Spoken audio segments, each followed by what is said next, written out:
my wrist down. Everybody wanna fuck with me for benefits now. Man, I wish my niggas really could've seen me lit now. Sit down, maybe roll up, blow a spiff down. Time go by, niggas change so much. Why the fuck these niggas looking at my chain so much? They just mad cause I departed from the game so much. 1-4 smooth and the game gon' bust. Cartier glasses 2020 got a clear view. You and me and I don't fear you. Act up, we gon' mask up, boy, I dare you. Bro, to catch your body, I'ma leave you in the rear view. Could've did it to me, little nigga, you was scared to. You a bluff and you not who you appear to. You be starstruck if you see a nigga near you. And your bitch wanna fuck, I don't care to. Careful, if I say links, plans cancel. I can have your shorty in my bed doing dance moves. Fuck that, let's get right back to the real shit. And the feel shit, niggas really used to drill shit. Mama stressed out, whole lot she gotta deal with. Swear every real nigga gon' feel it. Smoking on drugs cause it's too much to deal with. SB strapped up in the field with it. Fall niggas, I don't trust niggas. If you boss chickens, then you tell you a fall nigga. How you tell in the gang if you mention my name? Well, I promise I'ma kill you for the dark nigga. What's up with you? I grew up with you, used to fuck with you. Now I'm wishing that a boss hit you. I used to fuck with you. Now I'm wishing that a boss hit you. Fall niggas, I don't trust niggas. If you boss chickens, then you tell you a fall nigga. How you tell in the gang if you mention my name? Well, I promise I'ma kill you for the dark nigga. What's up with you? I grew up with you, used to fuck with you. Now I'm wishing that a boss hit you. I used to fuck with you. Now I'm wishing that a boss hit you. My mama know about the pain that I never changed, but looking back for the fame, I felt the same. I was stuck up in the streets, but I had a brain. I ain't had no money, we was looking for a nigga chain. And shit, all I ever wanted was to have a name. Had a lot of shit to lose, not enough to gain. And that fuck nigga changed when it gets the grain. Found out my homie went fat, almost went insane. Silly ministry, where did you get parked, nigga? I don't know you want me from the start, nigga. I remember catching steams in the park, nigga. Me and Bubba trying to catch a hop with the dog, nigga. My mama told me watching out, be a smart nigga. Atención, por favor, estamos esperando a Mono PR, por favor. En el backstage, Mono PR, que venga al backstage para empezar el showdown. Por favor, Mono.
Thursday, Friday, Saturday.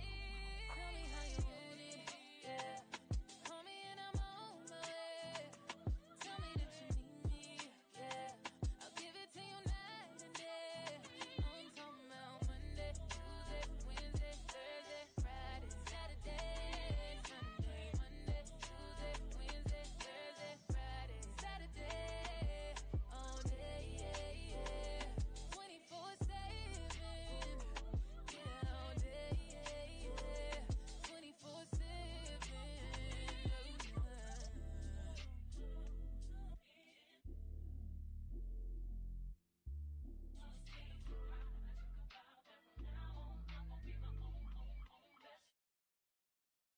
This a pain song, but I'm letting everything go, I promise. But not speak specifically about anything, cause that's my way of showing I don't care no more. I'ma just go with life until death call my name.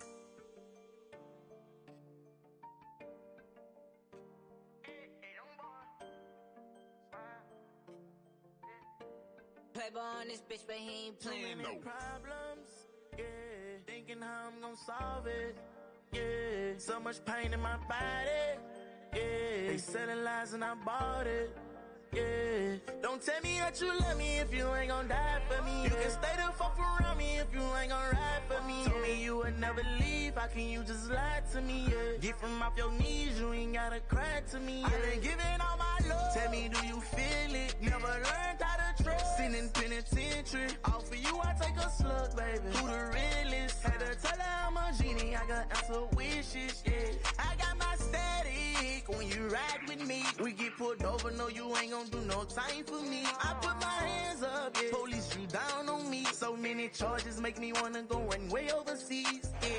Reminiscing about them days, I was sitting up in the cage, I was begging you to stay. You Bien, estamos de vuelta aquí en este Blink Respawn 2023. Gracias a todos. Un aplauso, una bulla, sí señor. Gracias a todos los que desde sus casas han apoyado este segundo día de competencia, viernes, sábado y domingo, todo un fin de semana desde Sanville, que usted ha podido también disfrutar en esta plataforma de Twitch y YouTube de Blink Esports en República Dominicana. Llegó el momento que muchos han esperado. Llegó el momento de este Blink Showdown 2023. República Dominicana frente al resto del mundo. Aplausos para eso, por favor. Sí, señor, este momento está totalmente apadrinado y presentado por nuestros amigos de True Shore. Les cuento un poquito de qué se trata True Shore. True Shore es un contact center que le llamamos un healthcare contact center. ¿Por qué? Porque ellos se han ocupado de cambiar la forma de trabajar dentro de este mundo de los call centers. ¿Qué sucede dentro de True Shore? Es una empresa que apoya totalmente el mundo gamer. Son totalmente apoyadores de este mundo gamers. Incluso tienen dentro de su empresa, dentro de sus oficinas y sus instalaciones, el gaming room más moderno que cualquier contact center tiene en República Dominicana. Hecho a mano, handcrafted by los amigos de Blink Esports en República Dominicana. Esto se merece nada más y nada menos que un fuerte aplauso para nuestros amigos de True Shore que apoyan y presentan especialmente este Showdown de Blink 2023. Estos amigos de True Shore queremos decirles que tienen un stand especial aquí hoy en Sanville, a quienes les invitamos a acercarse a ellos. Ustedes que están aquí con nosotros, acercarse. Escuchen esto. Están dando job opportunities. Ellos están ofreciendo la oportunidad de nuevos empleos. Ser colaborador de esta marca es toda una experiencia que personalmente recomiendo, y usted, que es comunidad gamer, puede acercarse a ellos porque tienen abiertas oportunidades de trabajo. Incluso 8,000 pesos de signing bonus. Si usted se anima a ser parte de la familia de True Shore, tiene un bono de firma de 8,000 pesos para cada uno de ustedes. Lo que está haciendo True Shore con la forma de hablar y de pensar lo que es un contact center es simplemente pioneros. Despertar en un hoy y un mañana gracias a los amigos de True Shore que han cambiado la forma de trabajar dentro de estos establecimientos y que lo más importante de todo, apoyan el mundo gamer. Así que este segmento, este Showdown de Blink llega a ustedes gracias a los amigos de True Shore. Tenemos $5,000 en juego, $5,000 en juego, y llega el momento entonces de yo, como vamos a presentar República Dominicana y el mundo, cambiar un poquito el chip y también hablarle al resto del mundo un poquito en inglés. tenemos que hablar de lo que va a suceder hoy. Los 10 de los mejores jugadores de Street Fighters en el mundo, 5 jugadores dominicanos, 5 jugadores del resto del mundo se van a enfrentar en este escenario, en esta tarima, en lo que va a ser este Blink Showdown 2023. The rest of the world will be represented by 5 of the best Street Fighter players in the world. We are about to begin what we all have been waiting for. Blink Showdown 2023 that has been sponsored specifically by the Healthcare Contact Center, True Shore. Remember, they are offering new job opportunities at our special True Shore stand here at Sambil. 8,000 pesos for a signing bonus. Please join this True Share community. They support this environment. They support the gaming community. They support what each and every one of you guys have done for this community. So please share your thoughts. Go visit the True Share stand and be part of the True Shore family. I have to now present 2 of the guys that will be with me on stage. Quiero presentar ahora 2 de los chicos que nos van a acompañar en el día de hoy, porque esto va a ser un showdown, no solo en los controles, sino también en el escenario. Tendremos 2 grandes figuras, 2 grandes animadores que desde la tarima también harán sus retos y pondrán a vibrar a toda esta comunidad dominicana y del resto del mundo en este showdown. Quiero llamar a mi querido Newton, usted va primero, el dominicano va primero. DJ on 6, Newton, que venga para acá, por favor, representando a la República Dominicana. Que lo que gente, activo con el Showdown, la familia, aquí en Respawn 2023. Loco, para yo ser cool tengo que decir que lo que. Tú sabes que se la vuelta, todo el mundo tiene que estar activo con esto. Todo el mundo está aquí esperando el hype, manito, real. Oye, no te me dejes tu G del muchacho. No te me dejes tu G. ¿Tú sabes que no? Voy a ti. Tú sabes que no. Plátano Power, dominicano siempre. Voy a ti. Tú sabes que no, se le va a dar 2-0. Vamos arriba. On the other side of the stage, I would like to now call somebody I just met for the first time today backstage, and I really liked his hype. I really like his attitude, and I think we're going to have a lot of fun with this man today. Please welcome, with a round of applause, Rob TV. Oh. ¿Qué lo que, mi gente? Hi, man. Hello. Hey. Yes. Hi. Hello. Hey. Yes. Hi. Hello. My apologies. My apologies. I need to make sure I'm showing the same hospitality that you guys have been showing me up to this point. I am really glad to have met you. What we talked backstage was a couple of minutes of a lot of hype and a lot of Street Fighter. My God. Thank you. Thank you very much for joining us. Welcome to the Dominican Republic. Appreciate you having me, brother. This stage is yours. I just want to know something. Is this kind of like an all-star game or something? I think that's a perfect way to put it. We pretty much have an all-star game for you guys. Of course, it is the Dominican Republic going up against the world. That's no easy task. But when you have a region as strong as this, as the República Dominicana, then of course anything is possible. I think we need to get these players out here soon, too. You know that when I was introducing Newton, I said that this was going to be a showdown, not only in the controls, yes, sir, but also on stage. Oh. It's Newton against Rob TV, Dominican Republic against the rest of the world. And you know what, guys? This stage is yours. Take it on. Appreciate you, brother. Can we make one more round of applause for our man? Yeah. Okay, they got you on this side over here. They got you on. Okay. So first and foremost, we need to make sure one thing is very clear. The whole world is watching, and we need to make sure they know something. Nosotros estamos aquí en República Dominicana.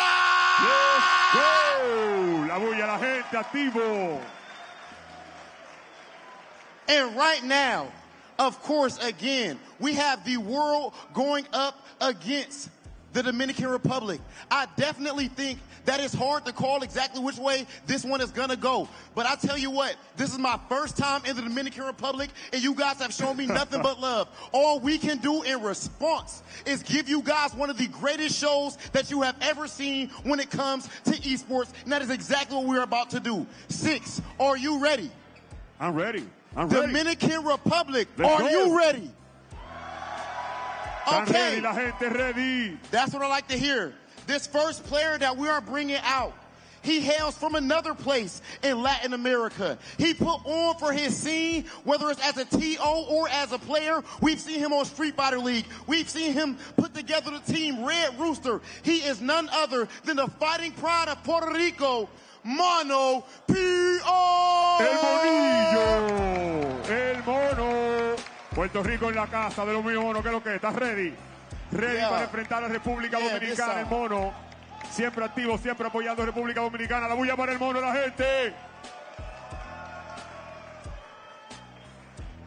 Now this next player, he might have a little bit less color, but he has just as much spice when it comes to his gameplay. This player burst onto the scene as a very, very young kid. And even now, he is only 17 years old. Yet he goes all around the world displaying his talent. And of course, he is sitting in top 8 of Blink Respawn. Of course, I am talking about the player from the UK himself, the young man, Andy Walker. Una bulla para Andy Walker desde United Kingdom. Andy Walker. Yeah. Chamaquito. Tirando niveles feos. Un chamaquito. Andy Walker said, I'm young, but I'm ready. Y'all know nothing about that. Okay. He doesn't know that song. Oh. Y'all know we keeping the same, we keeping the ball rolling. We gonna stay in the same region for y'all. This player is an Evo champion. This player has been putting boots to the A word. There's kids in the audience right now, so we'll keep it a little PG. But he has been absolutely destroying the competition all the way from Street Fighter 4 to now in Street Fighter 6. He is sitting on the winner's side. Yeah. And of course, I am talking about the Mandem. Problem Problem X. Yeah. La voy a para Problem X. Un clásico. Un OG. That's a real OG, bro. Yo, Six, he got a Puma sponsorship. He getting money. He got money. He got dinero. Okay. And of course, we have 2 more players. And the buck does not stop. We are only going to make sure we give you guys the highest quality of gameplay on this team. This next player, we seen him win the most money that we have ever seen for a fighting game in history.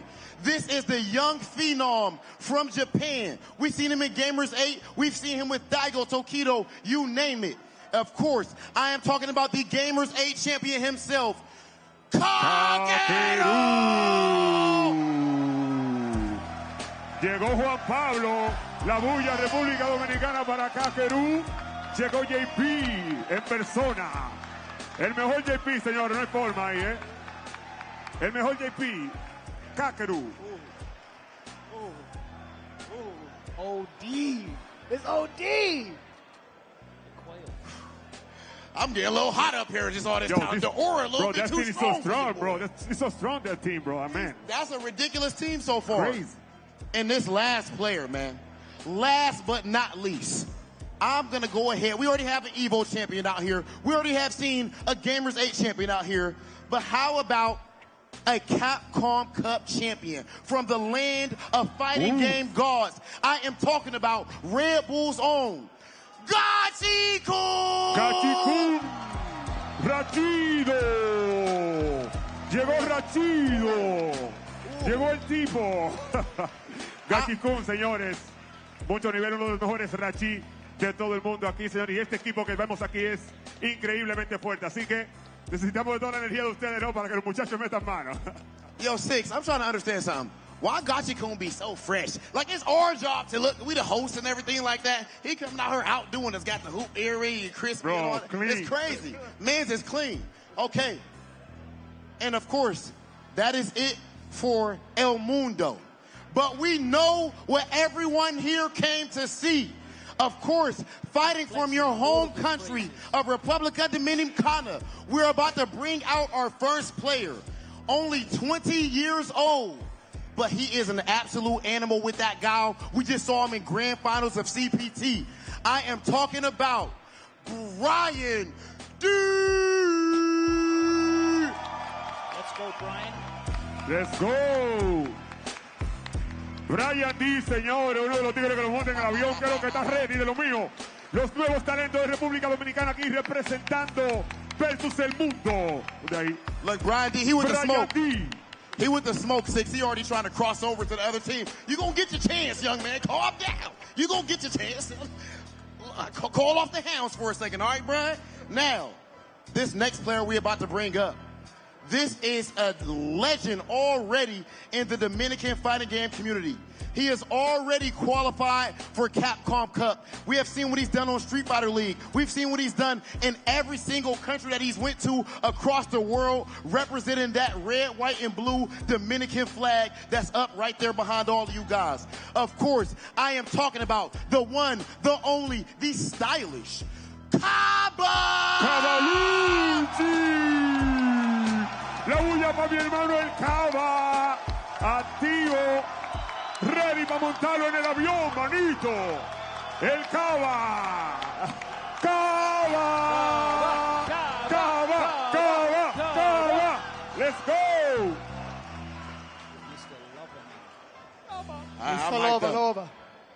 I'm hyped up right now. I ain't gonna lie to you.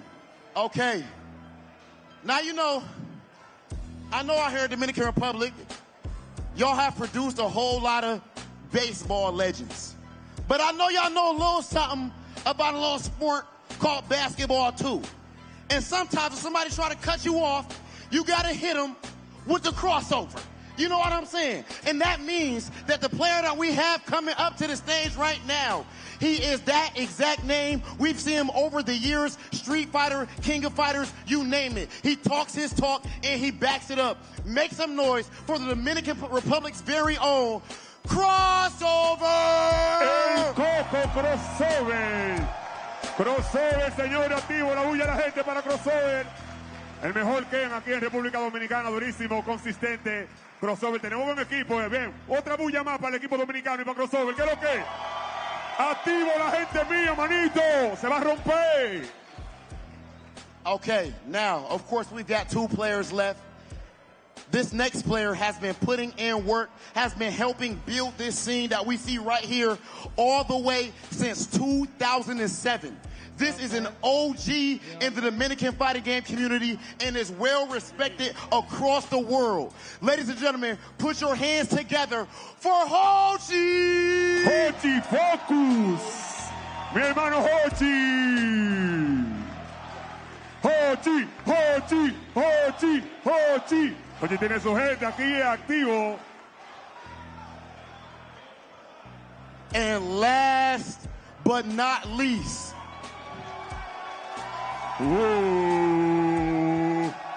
viene el tipo. We have seen this man's jersey on you guys' backs throughout this entire event. Vicious is waving it like a madman back there himself, and with good reason. This player put the Dominican Republic on the map in the world of esports. I am talking about the only two-time Capcom champion of all time. Of all time. The one, the only, the bull, the fighting pride of the Dominican Republic. Make some noise for Mena Ordi! Mena Ordi, gente! Menaldo! Okay! Come on! Let's go! La gente! Mena! Mena! Mena! Mena! Estamos ready. El equipo de nosotros está ready. Tenemos al Bully y los tigres que están quemando en el control, señor. Así que estamos ready para lo mejor aquí en Blitz Respawn 2023 en este Showdown. Bro, my team is so lit too, bro. This is crazy. This is crazy. Santo Domingo, this energy is unbelievable. The Dominican Republic's FGC is like no other. This question I ask you, you may be a little bit biased, but that's okay. It's all in the fun. The first thing I want to ask you is if you think El Mundo will win, make some noise. La gente que va a la bandera tricolor, los dominicanos que están aquí apoyando el equipo que va a enfrentar a todo el mundo. ¡La bulla! ¡Tú estás loco, manito! ¡Estamos en la casa! Okay. Problem X. Before we go, I just want to ask you, of course, you're an Evo champion and all that. Mena RD stands over there. Capcom Cup champion. Sorry, two-time Capcom Cup champion. You beat him earlier in his home. I don't think he takes that lightly. What are you thinking that your chances are as a team against DR? And if it comes down to Problem X versus MinRD? I think our chances as a team, I think we're going to win. But if I have to play MinRD again, it will always be a great game. I don't know how it's going to go. Okay, and can I please make my way to the other side of the stage? I got to talk to my boy. I got to talk to the bull. Now, the first things first. All of these people, so many of them came out to see you, brother. Of course, you put so much into the scene. I got to ask, do you have any message for everyone who came out to support you and your teammates today? All I got to say is two messages. One, to all of the Dominican people here, you know, and everybody that showed up to the Blink Respawn, thank you so much from the bottom of my heart. This is a dream come true, everybody here together to celebrate fighting games. And my second message is to the players that made it to the finals, the players that are standing here as the Team World, the foreigners. I hope y'all enjoyed the trip because playtime is over. Okay. I'm already. He's talking crazy. All right, 6, I think it's about time for us to get out the way and let them throw some hands. Ladies and gentlemen, if you are ready for the Dominican Republic versus the world, make some noise! La bulla fuerte! Everybody shake hands and let's get to the hands. Appreciate y'all.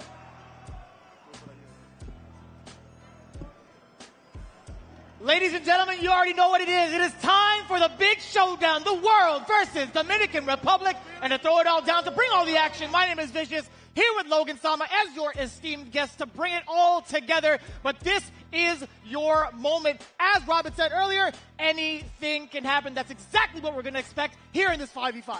We have got some of the strongest players right now in Street Fighter 6. You can talk about their previous accolades in Street Fighter 5, but we've got multiple players on there who are already qualified for Capcom Cup. Multiple players on there who have already secured huge tournament wins in this game. Some of the very, very strongest players in the world right here under one roof in Santo Domingo tonight. You're damn right. And it's the only way you're going to be able to experience that top-tier action. Dominican Republic, let me hear you one more time. Are you ready? As we get the breakdown of the players, the format is going to be pretty simple. Both teams, they're going to be having their player order, but it's going to be a little bit of a mystery going into it, if I'm not mistaken. That's right. So both teams are going to submit their player order in secret. It'll be a blind pick, the player order 1 through 5. When that is submitted, then we'll be playing a series of matches, 1 versus 1, 2 versus 2, 3 versus 3. For each win, you'll secure a point, and when a team gets to 5 points, they will have won that set. First 2 sets here in this format. Now you might be asking, what happens when you get to 5v5? We've got to the end of the order. What happens? What happens? Well, we just run it again from the top. Good. That's what I want to see. Start again. So we might be seeing some of these matchups twice, the first and second and third, potentially. Or we might see a clean sweep. Here we go. You can see it on your screens there at home. The team captains, which is, of course, Mena and Gachikun, providing their team order. It's best of 3 in each player versus player match. And we didn't talk about this, did we? This is the very interesting part of it, right? We do have the wild card. The team captains can use a wild card at any time during the event, but they must notify the TOs before the start of the match. The purpose of that is to kind of throw off the anticipated order against the other team, to kind of throw a little wrench in their gears, right? So how do they activate that wild card? How does it actually work in terms of the team order? Well, in regards to what is just said earlier, they have to let the TOs know a little bit after the matchup starts. So again, they can't really necessarily do it at the very, very beginning. It's so long after the match starts. However, both teams are not allowed to do it at the same time, and also they only have access to one of those moments in the wild card. So with that in mind, it keeps it a little bit more ambiguous, just in case you might be like, all right, well, we're playing a little bit of a numbers game, process of elimination. There's only 3 players left. We could probably make that read. Boom, the wild card can happen. They could throw them in for a loop and expect some different matchups that they weren't expecting initially. Absolutely. It allows you to swap the position of 2 players with each other on your own roster. So if you've got a player in 2nd place and 4th place, you'd swap them around if you want to get a more advantageous matchup going into the next set of games. However, you can only use that once, and this is a best 2 out of 3 sets. So when you play that wild card, it's going to be a very, very strong resource, kind of like your level 3 super, I guess. You don't want to use it too early, right? Yeah, but you have to make sure it's built up well enough to become a critical art, right? You want to deal the most damage as you can. And it's going to be a pretty wild variety. Taking a look at the teams, right, just based off of El Mundo, the world. Kakaru, obviously, having a great time with Gatsukun. You're looking at a JP. You're looking at potentially a Rashid. You also have, through Mono, you might have an Aki also, right? Aki with a DJ. Then, of course, with Ending Walker, also pretty ambiguous. He's been playing, what, Ryu and DJ? Then, of course, Problem with his characters as well. It's going to be pretty hard. And Marisa, there's a good variety. But, Yeah. On Team DR, of course, Mena has access to so many characters, but that Luke and Blanco have been doing the majority of the heavy lifting. One thing that might work against them, though, they've got 2 Guiles on the roster. Whilst they both have, obviously, secondary characters, Brian D and Kaba are both very strong Guile mains, and they do potentially have counter picks against them. And, of course, crossover with the Ken, looking very dangerous today. Same with Hochi, And actually. Hochi on you the got Ken the as double-double. well. You got the whole Supremo Exactly, right so there. perhaps slightly more limited in terms of their options there Interesting. on DR, which makes it a bit difficult. But they have got the X Factor, which is you guys here inside the crowd. These players are going to have to play in an incredible atmosphere. With the immense pressure that they've been going through pretty much throughout the entire day for the singles tournament, I'd imagine these guys are ready to let loose, right? Yeah, these guys, I mean, most of these guys are qualified for top 8 already, so we'll see them back here tomorrow on the stage. So they're just letting loose here now. But serious business for Team DR. Look at the difference. The huge in the demeanor, attitude. yeah. The demeanor between the two has been completely different thus far. But in the meantime, let's take a look at what's going on in the stage with the format to give you a full-on breakdown. Let's take it away with the stage.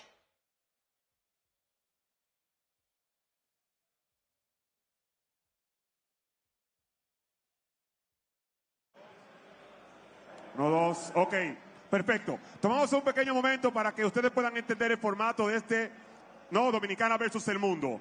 Cada equipo elige un orden, ¿verdad? Y para ganar un set, cada equipo tiene que ganar 5 sets, 5 peleas.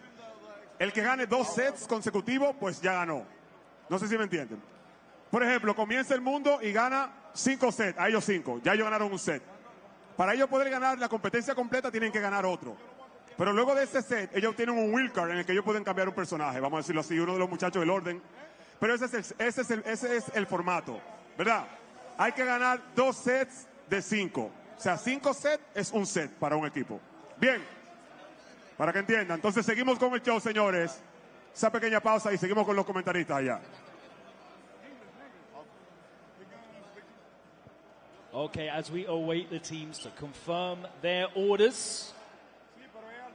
That's going to be the most exciting part, really. Yeah. Trying to see who's going to snipe out the other in anticipation for that order. And it's going to be so difficult, too. Yeah, there's right? a little bit of strategy, right? Because on the surface, it looks kind of random. You don't know who's going to be playing who. There's no real benefit.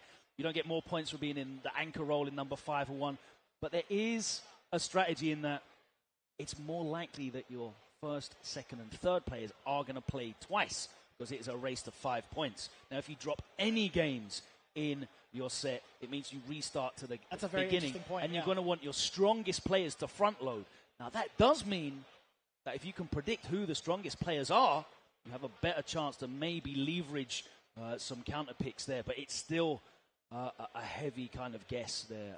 There's going to be a lot of play, but that is when potentially that wild card can come in. Exactly and you can that. switch things around. Yeah, so that's a really interesting thing to put, too, because if you were thinking about front-loading the teams, either one of the teams, right, going with your strongest guns first, then the rebuttal happens, you could just wild card again, right? Like, in case you need to maybe, like, switch it up. But I'm thinking about it now. If they've already played, like, if you front-load it early, they're not allowed into, like, they're not able to, like, wild card towards, like, the end of the set. Like, hey, we want Menorti to play again for a second time to get more presume points. you must be able to, right? If you I don't know, man. I don't think there's that's no limit because you can only do it once. It's not like you can do No it every limit. set. You know what I mean? You can do it only once. In You the can whole only do it tournament, once. so. That is fair. Considering it is a one-time only thing. So what do you do? between You the put set, then, Mena like- in first, and you and then put him in last Yeah. or something. I don't know. I don't know. That would make a lot of sense Yeah. if you ask me. But I mean, this is the world we're talking about here. It's going to be like no easy feat, despite the many accolades that Mena RD has, especially with his the most recent placements.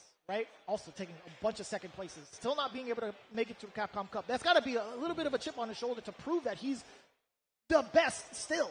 Right. Of course, and here he is in his home country. He's done so much for. He loves so dearly. He's put so much into helping to grow this community. It's arguable that without Mena's success, this event probably may not exist at the scale that it does. You know, that's how much attention he's brought to the community here and the abilities. You know, right. As you look around and you see his name emblazoned on the back of all these baseball jerseys, you saw him throw out the first pitch 2 nights ago.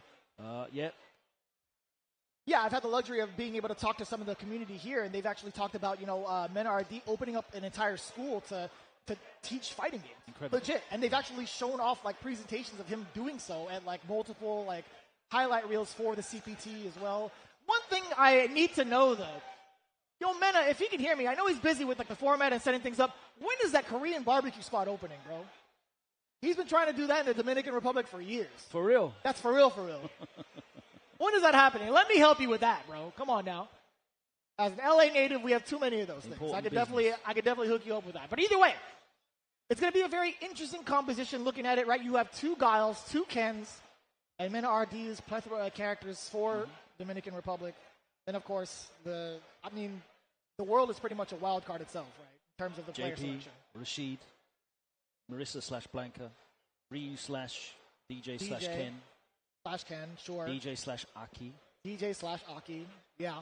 That's hard to tell, man. Yeah. I did see Mono PR pull out the Aki before he went into, like, the losers bracket. I mean, you talk to Mono about Aki, and he doesn't speak particularly highly of her, so you never know. But it is an exhibition.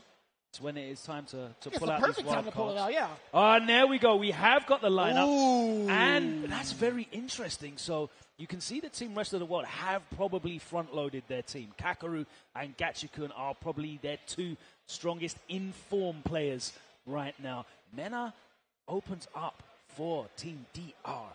But Brian D ahead of Kaba is very interesting. I wonder why that is.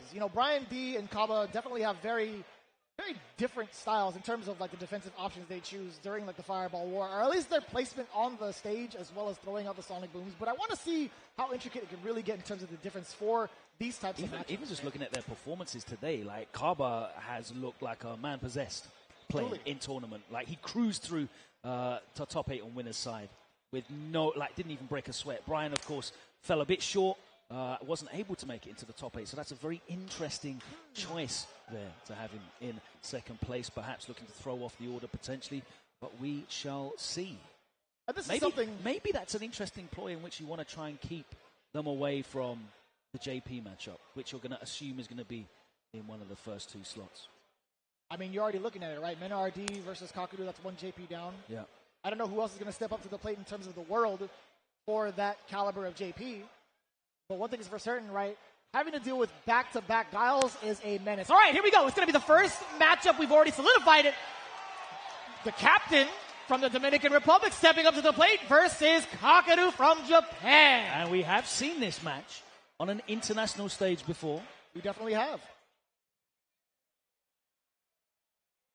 And it's going to be wild to see it yet again. We're going to see the evolution of this matchup. And it's kind of wild to see it, man. Like, do you ever watch back the VODs from Gamers 8 and see how much of a difference they've played after every, like, offline premiere? It's so clean. It's so clean. I wonder if Kakaru's going to pull out any more of those perfect parries against someone like Mena. Yeah, it's fascinating because they've kind of gone back and forth, obviously, Evo and Gamers 8. So that's true. Yeah. Right in the top of top 6 at Evo. That's right. So we'll see how it plays out. Here we go. All right, let's make some noise. Our first match. Mena RD kicking it off up against Kakaru. Immediately in with the air Blanca ball, and we're in the corner. Let's hold this pressure. OD Amnesia pretty early. First knockdown of the game. Okay, yeah, they're letting it all out here. Of course, this is best 2 out of 3. Oh, no, he doesn't get anything after that. Another OD Amnesia. Okay, yeah, we're playing pretty aggressively, and we do get the big stun. Marker up top, a little bit of a frame kill early on. Get the rest of the combo, spike it up, double OD. Oh, it doesn't matter! Yeah, uses the air EX ball and gets completely out of that ball.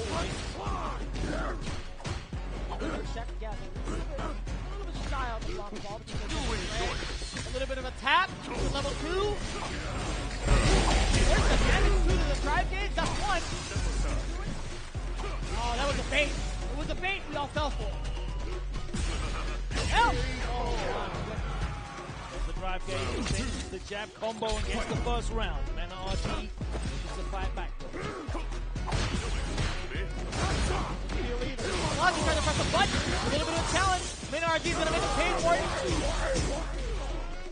Set up blocker shot. Flushing down. He holds the throw. Into the ring. There we go. Oh, too far out. A little bit too shy from the throw. Not even checking. Oh, trying to contest my word. that. He has been blowing through these strings. Totally fine. I feel like for Mena RD, willing to spend that much cash to maintain the pressure in the corner. He is. Now Kakeru back in the corner. Look. There's the opener. Beautiful anti-air. Going straight back to the start of the obstacle course. That's the block. Double portals out now. Oh, he smells blood on the drive gauge, right? He's looking for that burnout. Very well placed. Mena RD going for the parries. Air to air. Gonna juggle. No, not quite in time. Set up level 2. The Goon Squad perhaps. No, it's going to be departure in the front. Drive impact from far out. And he That's picks gonna him be up. enough. Oh. That could have been it. Oh, he got hit by the level 1. The Goon Squad comes out. In burnout. He has to evade it. That's going to be the chip. Kakeru game 1. Kakeru almost got a pick up there off the portal that would have made me fall out of my stool. I was there. That was so I was close. ready to Oh, catch wow. it. Damn. The super kick. And that was mad unfortunate in the pickup from Kakeru.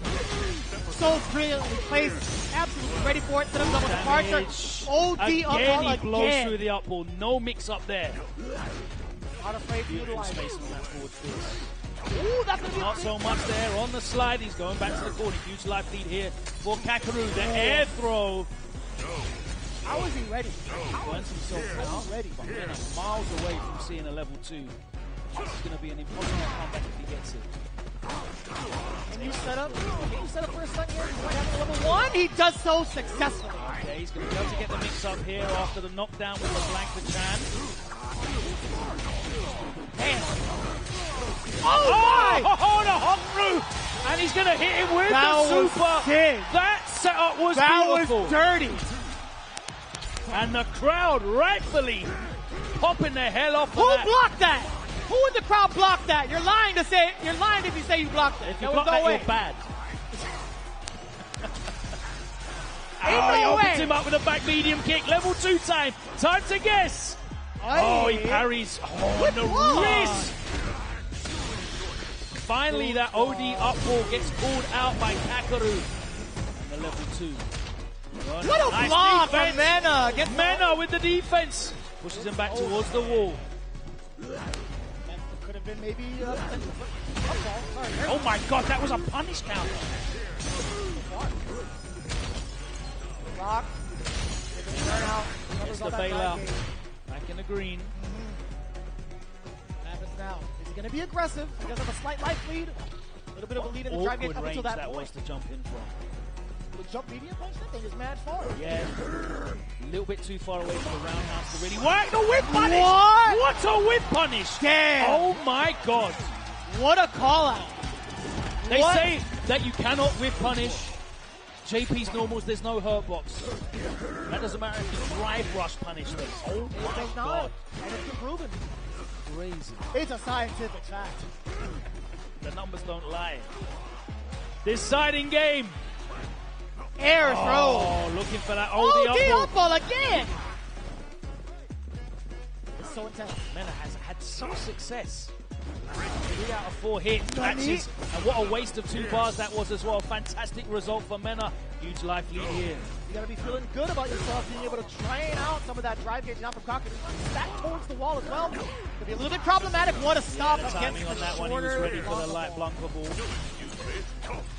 Too far away to get anything after that. Such a medium kick. Ah, there was an attempt.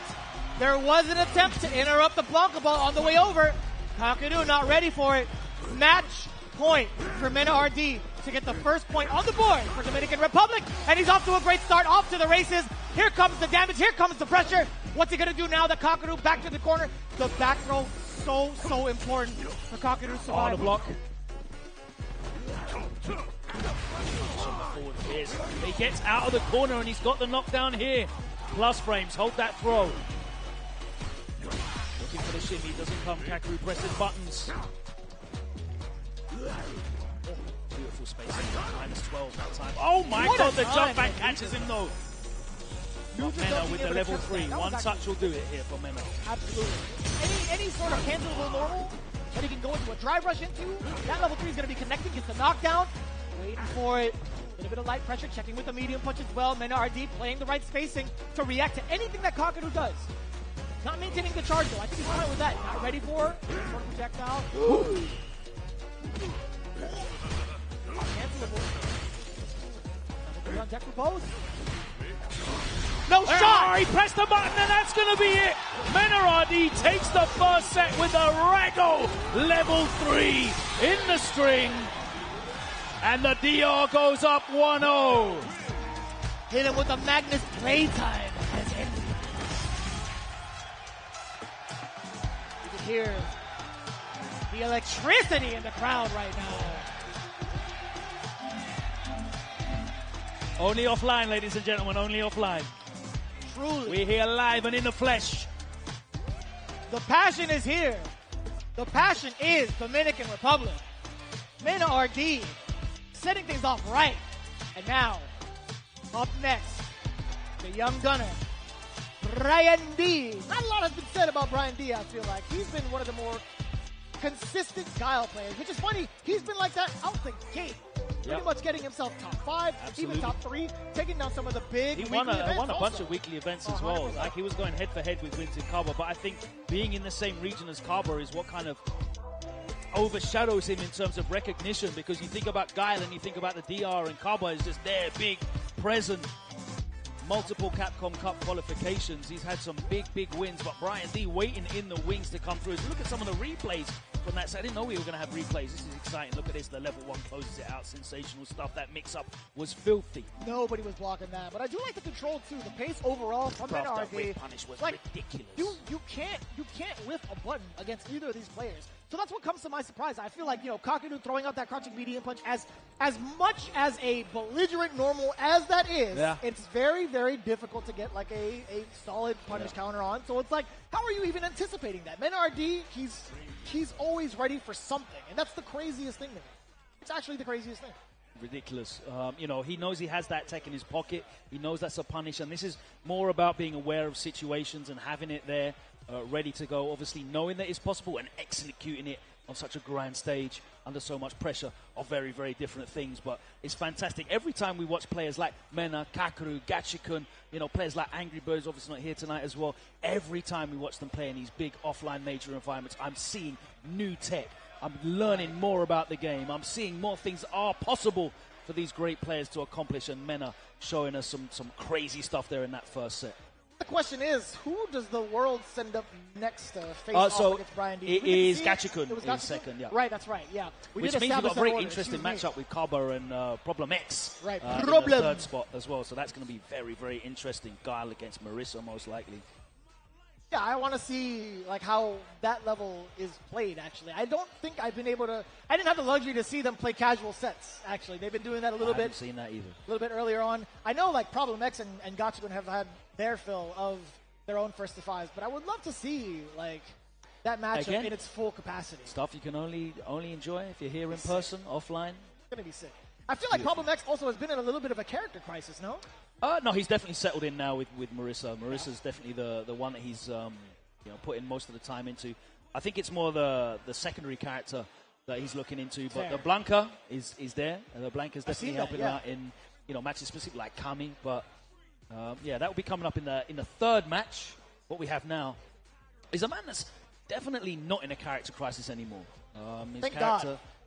He was in one. He paid his dues in Street Fighter League, right? Which is really unfortunate to say because, again, it's in a two-phase system. Yeah. Good 8 Squad actually didn't make it. Gachikun, I got to talk to him a little bit more about that whole ordeal. That's a big shock. And he was talking to me about it. He's like, you know what? I really wanted to make Rashid work for me because I gel with this character. This is the character for me. So I took that sacrifice, right? Even though I didn't see the results that I wanted from Street Fighter League, I felt like I still wanted to stick with this character no matter what. Well, in the end, we know what the happy ending of that story was. Obviously. He still made it to Capcom Cup with or without his team, right? Yeah, he managed to take that Rashid with him to Singapore.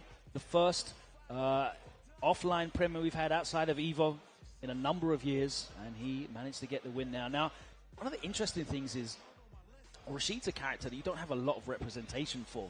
He's clearly very good as a character, right? Rashid is clearly very good as a character, but if you were to say he's going to win the first Premier event in Asia with all of these fighting game gods in attendance, you probably wouldn't predict that. With how inconsistent his anti-airs are as a character, I wouldn't predict that either. Like, that's been the biggest gripe, right? Going into that event, it's like, damn, Gachikun really is sticking with this character, huh? Well, have you seen his OD spinning mixer? Have you seen his anti-airs? Yes, we've seen it. He's made it work regardless, right? Yep. That's actually pretty impressive. Like, just that statement alone is like, he's made it work. He's made it work. This character's been barely out for what, like, since EVO? Yep. He's made it work, right? So, very impressive. See if he can make it work here against Brian D, who, as he said, has got a unique style of guile, more so based on his defensive choices, I think. Certainly not as gung-ho as Kaba. When Kaba plays guile, it feels so disrespectful. You think so? Yeah. I feel like Kaba's a very disrespectful guile. Brian plays a lot. My lot God! more solid. What was that? Yeah, the upside down kick's definitely great for blowing up low forwards and drive rush lows. Very active moment. Super Very far active. reaching. Yeah. Yeah, nice range on the flash kick as well. But the thing is, Rashid has got such great mobility, right? I mean, I don't know enough about this character just yet because, as we said, there's not enough representation of him. You've got like JB doing some work there. You've got Jammers as well. Jammers has dropped the character as well. What a bum! Why would he do that? He was so good with that character, but he's playing everybody. He's playing everybody. I get it. Shout out to Man Jammers. Yeah. And of course, shout out to Big Bird out there. Making the character work. I hear the gripes with the character from him. Oh, beautiful. Nice block. Still gets the kill though. Brian D taking the first round. Managing to keep this space, and he's a lot more reserved as the guile. You know, he's so much more focused on controlling that horizontal space, playing traditional 2D fighting games. This is also the most aggressive I've seen Brian D play. That was a big risk, whipping that sweep. He's ready. He's absolutely ready. His timing on these Sonic Look at moves is this, dude. sensational, by the way. What is this, Brian? What? This is a control Which version game. of Brian is this? Which version of Lockdown. Brian D is this, man? Absolutely locked down, and that is... This guy is a monster, yo. That was a perfect, right? That was a perfect Brian Destruction. Actually crazy. Oh my God, big jump in. Oh, but he drops it. People in the chat. In the corner, looking for that perfect parry and wake up. Nice screen into the low forward. Wow. The roundhouse keeps him stuck there. But again, Brian D holding his space. Yes, he does catch him. That was beautiful space. That was shooting. And he still has screen drive as well. gauge to spare. Yeah. That was such a sick punish counter too. That made out the shimmy. Ooh. Counter hit Sobot. Oh, no, he didn't. That's a huge jump in either way. Gachikun is able to clean it up. Yep. There we go. I didn't want to say it too soon because we saw him drop the jumping combo earlier on in the set. If he had, man, if Guile was alive after that and he had dropped maybe like a spinning mixer, I would have definitely felt that. Oh, What nice an check interruption. on the overhead, the call out. Oh no! That made no sense. Brian D once again, big life lead, controlling this space. Ooh! No, we'll take that. Yes, The side corpse switch, hop I was love still that. active, and that's going to be This guy set is so point sick. to Brian D. That was so, yo, clip that. In the words of Problem X, clip that. That was beautiful. Said this kid is a problem. 20 years old. Grand finalist in the CPT online for this region. He is serious business. And only fell short to his brother, Cabo. His brother in arms, really. His Guile brother. Level 3. Look at the damage. He's going to get back a ton of drive gauge, which is the most important thing here. Sonic Blade, though, it's going to be Sonic Boom's first. Now dashing into close again. Punch in the face. Fierce to the Everyone's got a face. plan until that happens. Shout out to Mike. Gachikun on the back foot. Ooh. Looking for the whip punish with a drive rush of his own. Plus frames. Burn out. He's set up for Arabian Cyclone. Okay, we're perhaps? getting pushed to the corner. Goes for the meaty throw. Sar coming out. No, he gets stuffed! What a rebuttal. Roundhouse, jump media. The Cyclone for the safe jump. I like that, but still gets the stun. Gachikun not phased one bit by the damage coming in from Brian. That's more than enough damage. Gachikun tying it up. One game apiece. We don't want it unless it's too easy, right? We don't want it if it's too easy. Excuse me. We got to keep it tight. Boom, there we go. Gachikun recovers just in time with the counter drive impact, and we're going all the way across the screen. Look at that corner carry. Punish counter on the drive. Parry attempt. The overhead hits, and it's corner pressure here. It's opened up. Brian, what do you got for us, man? Stuck in the corner, huge deficit, hitting mixer. Anti-air worked perfectly that time, mate. The regular one. Nice and early with the heavy. The OD one late. Well, not too late. Don't tell me about it, bro.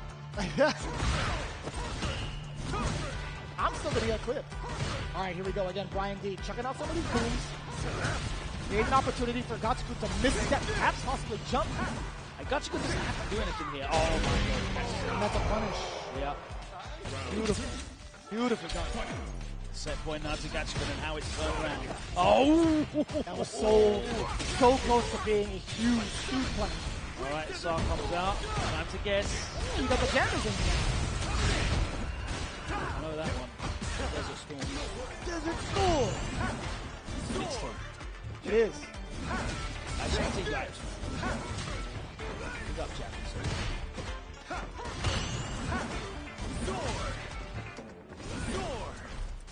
It's going to be a little bit of a standstill, right? Brian D, he's trying to create this opportunity with a lot of the projectiles, but that's actually very important that Gachikun went to the skies as soon as that drive rush do you happened. know what? I like cancelling into that target combo. Yeah. Wasn't ready with a punish. You might as well, right? Yeah. With punish mistake there. Gets caught walking backwards and he's going to the corner. Not quite the burnout just yet. Randy. And that is going to be a perfect KO. A 53-second perfect KO from Gachikun.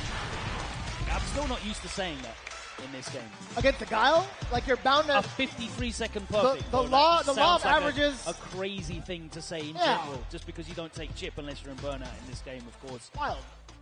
And like you would think like eventually a boom would hit you. A Soulbot would hit you. A jab, anything. Literally anything, right? But that's Gachikun, man. Capcom Cup champ. It was a great start, though, from Brian D. It looked like he was going to close it out, but then Gachikun showed that championship form. Never out of the fight, and he was able to close down. The timing started to change on the on the jump-ins. Oh, boy, look who's stepping up to the plate. It's Caba. Christopher Rodriguez. Man, he's 26. Time flies, bro. Yeah. Time really does fly. Speaking of, that's not Problem X. That's not Problem X, and he's definitely not going to be playing Lily. No, I hope not. That is definitely the young man, Mr. Ending Walker. Ending Walker's got a while to go before he's 31 years old, let me tell you that. Not even close to the letter X yet. No. Barely in the alphabet. Not even close there yet. But one thing's for certain, right? Despite being such a young competitor, he is a competitor, true and true. He's been one of the more dominant forces towards the end of Street Fighter V and continuing to do so with a character that's not even on the map as much. And as we go into it, right, the replays as we had Gachikun versus Brian D, pretty much toe-to-toe up until like the finale of it, right? Towards the last game, I feel like more of Gachikun had the adaptations against Brian D. But overall, man, that could have gone either way with the momentum.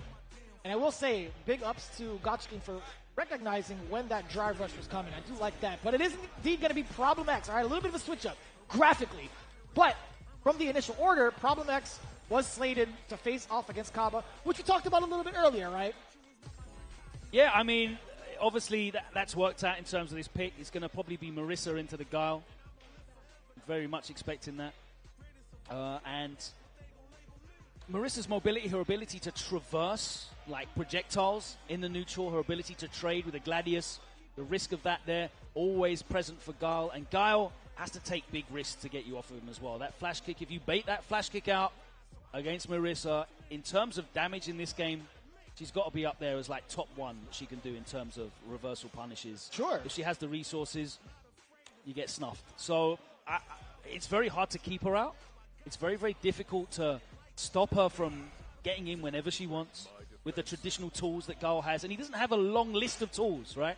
It's Sonic Boom and it's Flash Kick. And now he's got Sonic Blade. And Sonic Blade. So that's like 2.5. That's like 2.5. And he's got an air throw. You know, that was always his Which is always big, yeah. He He's got like the backbreaker or the forward throw, etc. Yeah. You know, so he hasn't got a lot of tools. And that's why he has such polarizing matchups. That he either works really well with what he's got, or if what he's got isn't doing the business, he hasn't got a lot else to fall back on. He's got some decent normals, though. We'll see how well Kaba can utilize those. I always used to enjoy watching Kaba use the normals in Street Fighter 5 with Guile in those matchups. Going for the command grab that time. He was the Sobot King, I felt like.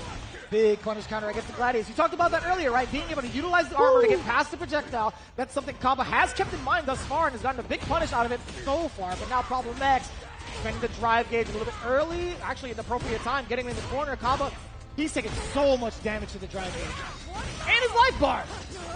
Oh boy! The overhead was timed it. I'm not sure if he wanted that. He got a bait out of Kaba. He got some parries, right? Couldn't lead to anything else. Phalanx gets stuffed. Yeah, the hard read, thinking Kaba's going to carry on throwing those booms, but perfect timing on Kaba to stop throwing them. Yeah, drive reversal has to do that, and now Problem X, that grey life. Kaba. The level 2 is what he's going for. It's going to give him the opportunity to burn out Problem X. Problem can't afford it yet. He's so Problem smart. Could not afford to block much more. Kaba knew that, and Kaba's so good at just doing nothing. Yeah. Because the pressure's on you. You know, we said Marissa's got so many tools to traverse, but she has to use them. He's waiting for you the whole time. Yeah. As soon as Solid Puncher comes out, the baseball bat of a leg, Jesus. Look at the corner carry. Quadriga. Where's the level 3 at? See that level 3 coming. Kaba, he's going to deter it. He's going to prevent it as much as possible. Set up the Sonic Blade, Sonic Cross as well. Couple of booms here. Deterring Problem X's movement. That's a big confirm from how far away? What, 3/4 of the screen? How did he recognize that boom was going to hit? No shot! Well, how is Kaba so good at baiting these out, by the way? He is ridiculous. Let me just, give a man his flowers. The exact time when Problem X wanted to do Superman Punch, that was when he didn't throw the boom and he was ready with the Flash Kick. Right. The exact time that Problem wanted to do level 3 was the exact time he stopped. Crazy. He knew. He knew. A preternatural sense of when his opponent is going to crack under the pressure. Even the chat calling it, man. Monster Kakarot. He knew. Oh, I don't know. It's just one of the users. One of the Twitch chatters. Shout out to Monster. Oh, the charge! Look at the damage! Jesus! His whirls her arm in the air afterwards. She's like, yeah, it's no big deal. I do this every day, baby. She was shaking that out, bro. That might have done a bit of damage to the elbow. Probably. tendons. I feel like all the damage came from the hair. Like, I don't know what kind of hairspray that is, but There there's a we lot go. of damage. All right, it's time to wake up in the next game. Level 3. 2. Oh, I thought it would be level 2. I thought it was going to be maybe like an extension to build into a level 3. But yeah, level 2, it gets the job done. And that's exactly what we said. You flash kick at the wrong time, you're waking up in the next round. Or the next game in that instance. And look at Problem X, the big smile on his face. A huge demeanor change, a difference, I should say. Demeanor difference between the two But that teams. started out so well for Kaba. Let's see if he can continue that for beautiful whip punish there on the Superman punch. Damn. There it is. The EX that time. And Problem X must have changed his timing up. Catches him with a King of Keras. Bust out with an OD flash kick. Oh, the whip punish. Sensational. Kaba sends Problem X back across the screen. Lifts him up. This is a big life lead now. The anti-air selection is on point, but Problem still able to traverse. Look at the whip punish attempts there as well. Jeez. Now we see Kaba taking to the skies with some of these neutral jumps in anticipation of the Phalanx, perhaps. It worked out. Not there, though. The burnout with the armor! Oh, gosh. Help! I need an ambulance. But not for me. But not for me. Oh, and again, he's confirming. When he knows it's going to hit, he's confirming a Problem X at set point here. Looking to take the lead for rest of the world. Right, again, this is set number 3 between the two teams. Problem X slowly starting to figure out the spacing against the Sonic Booms. Right, we're seeing a lot more Gladiuses coming out. Kaba starting to not make the read when it Max comes distance, to Logan. sorry to interrupt you there. That's massive. That's a massive range. It's like a big giant hitbox around that fist. If there's any sort of Tetris block in this game that Texas C would say, it would definitely be the Gladius instead of JP's Roundhouse. Because this thing is a monster. With a giant L block. It's delivering the L's for sure. Flash kick. JP jump medium punch definitely takes the cake though. That's fair. That is yeah. Like, he can drive rush behind that when he hits punish counter. It's crazy. Anyway. Fair. Problem X. He's still in. Oh. I think he had to have been buffering critical art, right? Yeah. He had to have been buffering critical art. If that would have connected, I think he would have killed Kaba. Oh boy. My God. Look at the resources. Is he going to spend no, it? The drop! That could have been Quadriga level 3. No shot! Get him out of here! Oh no! What do you mean? Thing. It's too far? What? That had to be too far out of the window, perhaps. Oh no. Or maybe it's because it hit towards the tail end of the active frames. Yeah. Because of the armor. Perhaps. I thought that should have armor break though. I'm so confused. I'm going home and checking that afterwards. But right now, Problem X is going to put his fist inside Guile's chest. Level 3. I was wondering what that delivery was going to be. Yes, we're keeping it family friendly. Yes, sir. That damage is not family friendly, but that parry is! Perfect parry into the back throw, and it's all turned around now. The backdash! The backdash, we're still alive! Oh, not now. And Problem X closes out a 2-1 win, and that puts rest of the world 2-1 up as we move into match number 4. And Hochi coming through with the Ken. Now, this man is a legend in his own right. He has been one of the OGs for this region for so long. It's an absolute pleasure to see him back on the sticks. Actually, he's got the hitboxes. Yeah, all right, well, back on the buttons, if you will. I respect it. You never grow old if you continue, growing and learning. That's impressive. It's great for dexterity for sure. Yeah. Keeping the exercise up. Beat the senility charges as well. Sure. Keep developing those neural pathways. Whatever he said, I'm that. One of the reasons why I'm learning pad. I just don't want to get old. That's fair. All right, let's take a look at this and the damage. We started to see the adaptation from the spacing between round to round. Yeah. Seeing all these gladiators hit. Like, if you were to make a big comparison between, like, the first couple of rounds, how many he whiffed, how many times Problem X got punished for those mistakes, in comparison to how many he's landed and dealt out big damage, I think it's pretty significant, right? I think that was ultimately the tail of the tape. Yeah, I think the big difference is, going back to relying more on the charge gladiators and less on the Superman punch and the jump-ins. The Superman punch and the jump-ins, and of course we saw that level 3 as well. Kaba had a great read on the timings at which those were coming, at the times at which Problem X was frustrated and wanted to try and get around that zone in. When he switched up to the Gladius, it was just a completely different pattern, and Kaba wasn't really able to deal with that. And of course, Problem X's spacing, sensational, just catching it at the absolute tip. Ending Walker here, 17 years old, not 31, absolutely. The Ultimate Fighting Arena champion. That one, of course, happening in 2 weeks' time in Paris. Got to get my plug in there. Known predominantly for Ryu in this game, but he has been showing us the DJ and the Ken. As of recent. I think he's going to pick Ryu here, though. I would imagine.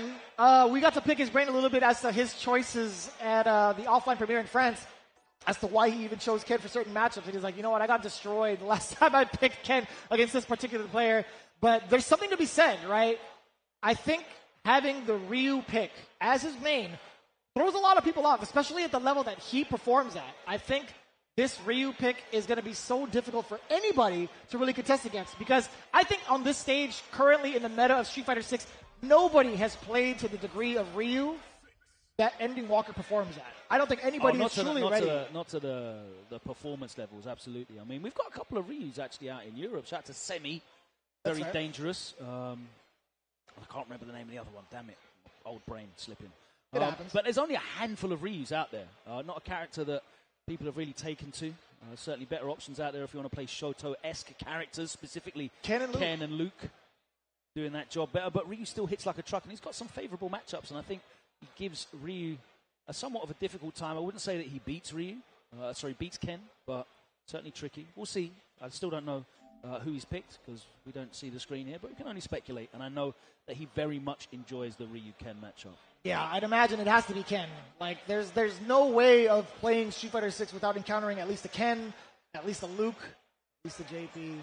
I'll give into that meme, because it's true. It's actually a very, very true thing. Like, you get the full experience once you face off against, like, these three characters.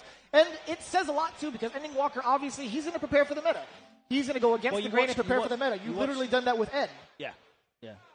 But he put a lot of time and work into Ed. Like, he built Ed from the ground up, and obviously he was blessed by 2 successive balance patches that gave the character more tools and more power. But definitely more passion, more footwork, absolutely, more energy, but more results. More results. And he definitely came through with those, didn't he, in the last season of Street Fighter V. But here he is. Obviously, Ed coming in a couple of months, but we'll see. Everyone's very excited to see whether he even uses him, because we don't know. He said multiple times, if he's not in, if I don't enjoy him, I'm not going to be playing him. I'm not locked into Ed. No comment on that one. No comment on that one. Excuse me. I dropped my jersey. I'm sorry. I didn't want to disrespect the jersey.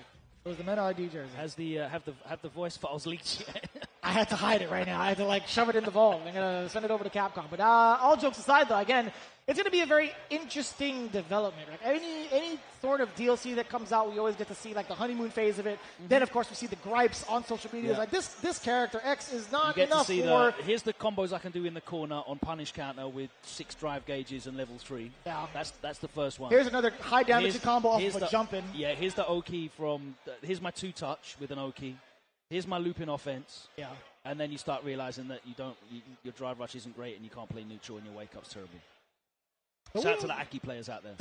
Definitely have. It is a struggle, though. I will admit that for some of the Aki players, she's still being developed, but there's a lot of good tech being developed in regards to how she can play. Obviously, I think she's a set play fiend.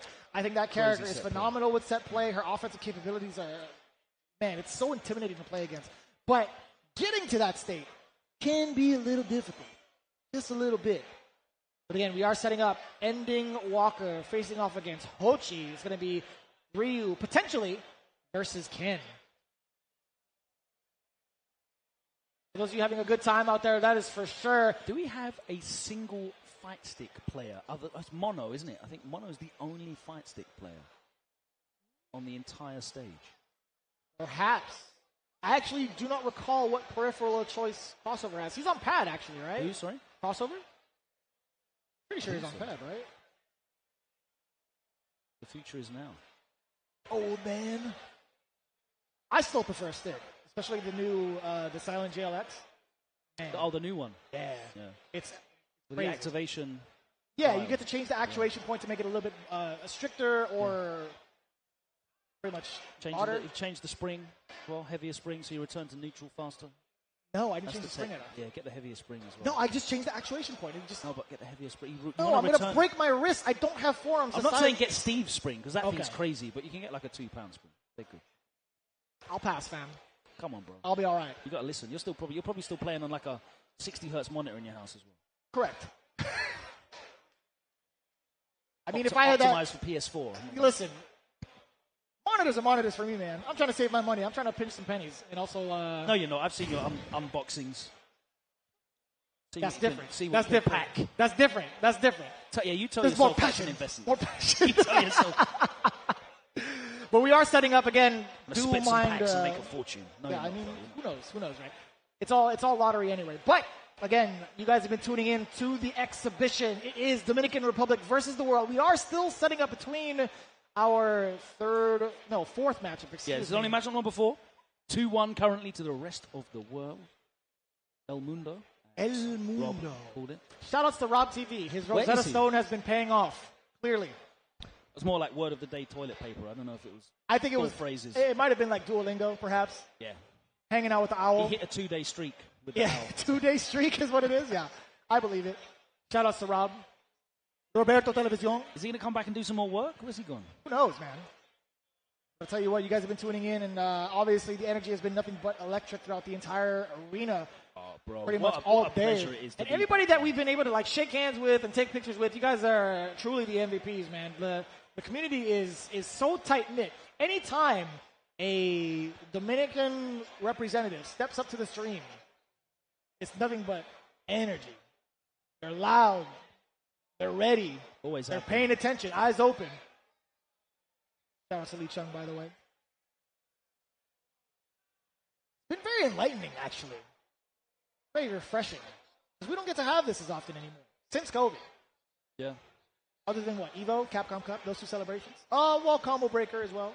Yeah, I mean, still got CEO, CEO Combo as Breaker. well, yeah. You know, we've got UFA coming up in a couple. We've got 512 signed up. JP for Street Fighter lovers. 6. What? 512 plus JP lovers. What it said on the side panel of the graphic. Oh, I see. Who doesn't love JP? You? Perhaps they mean the country code. No. A lot of weebs there in France. I don't know about that. I know. I wouldn't. You've been there way more than I have, that is for sure. Absolutely. They love them some Japanese culture. Who doesn't? All right, character select screen. They've locked in now. I heard it. I heard the guy rapping. He was throwing down some bars. Yeah, all of that. All right, we're going into it. Let's go. Here we go. Match number DJ. 4. Okay. Seen the light. pick. I respect this young man. Seen the light or give me the light? Which one? Just give me the mic. I hear you. F-word, where you at, brother? Ooh, that's a big punish against the soul bot. Really well done from Hochi. Man, how often do you get to see that, right? After the light, the standing medium punch connecting? That's not a frame trap. Ooh. Yeah. Jesus, the baseball Soulbat sends bat. him straight across the screen. Punish counter, he's stuck. Okay. Ready. Back throw. Nope. Not quite, indeed. There's still a lot of time. There's still a lot of time for Ending Walker to kind of just halt, especially with how fast his drive riff is. Not coming into a button.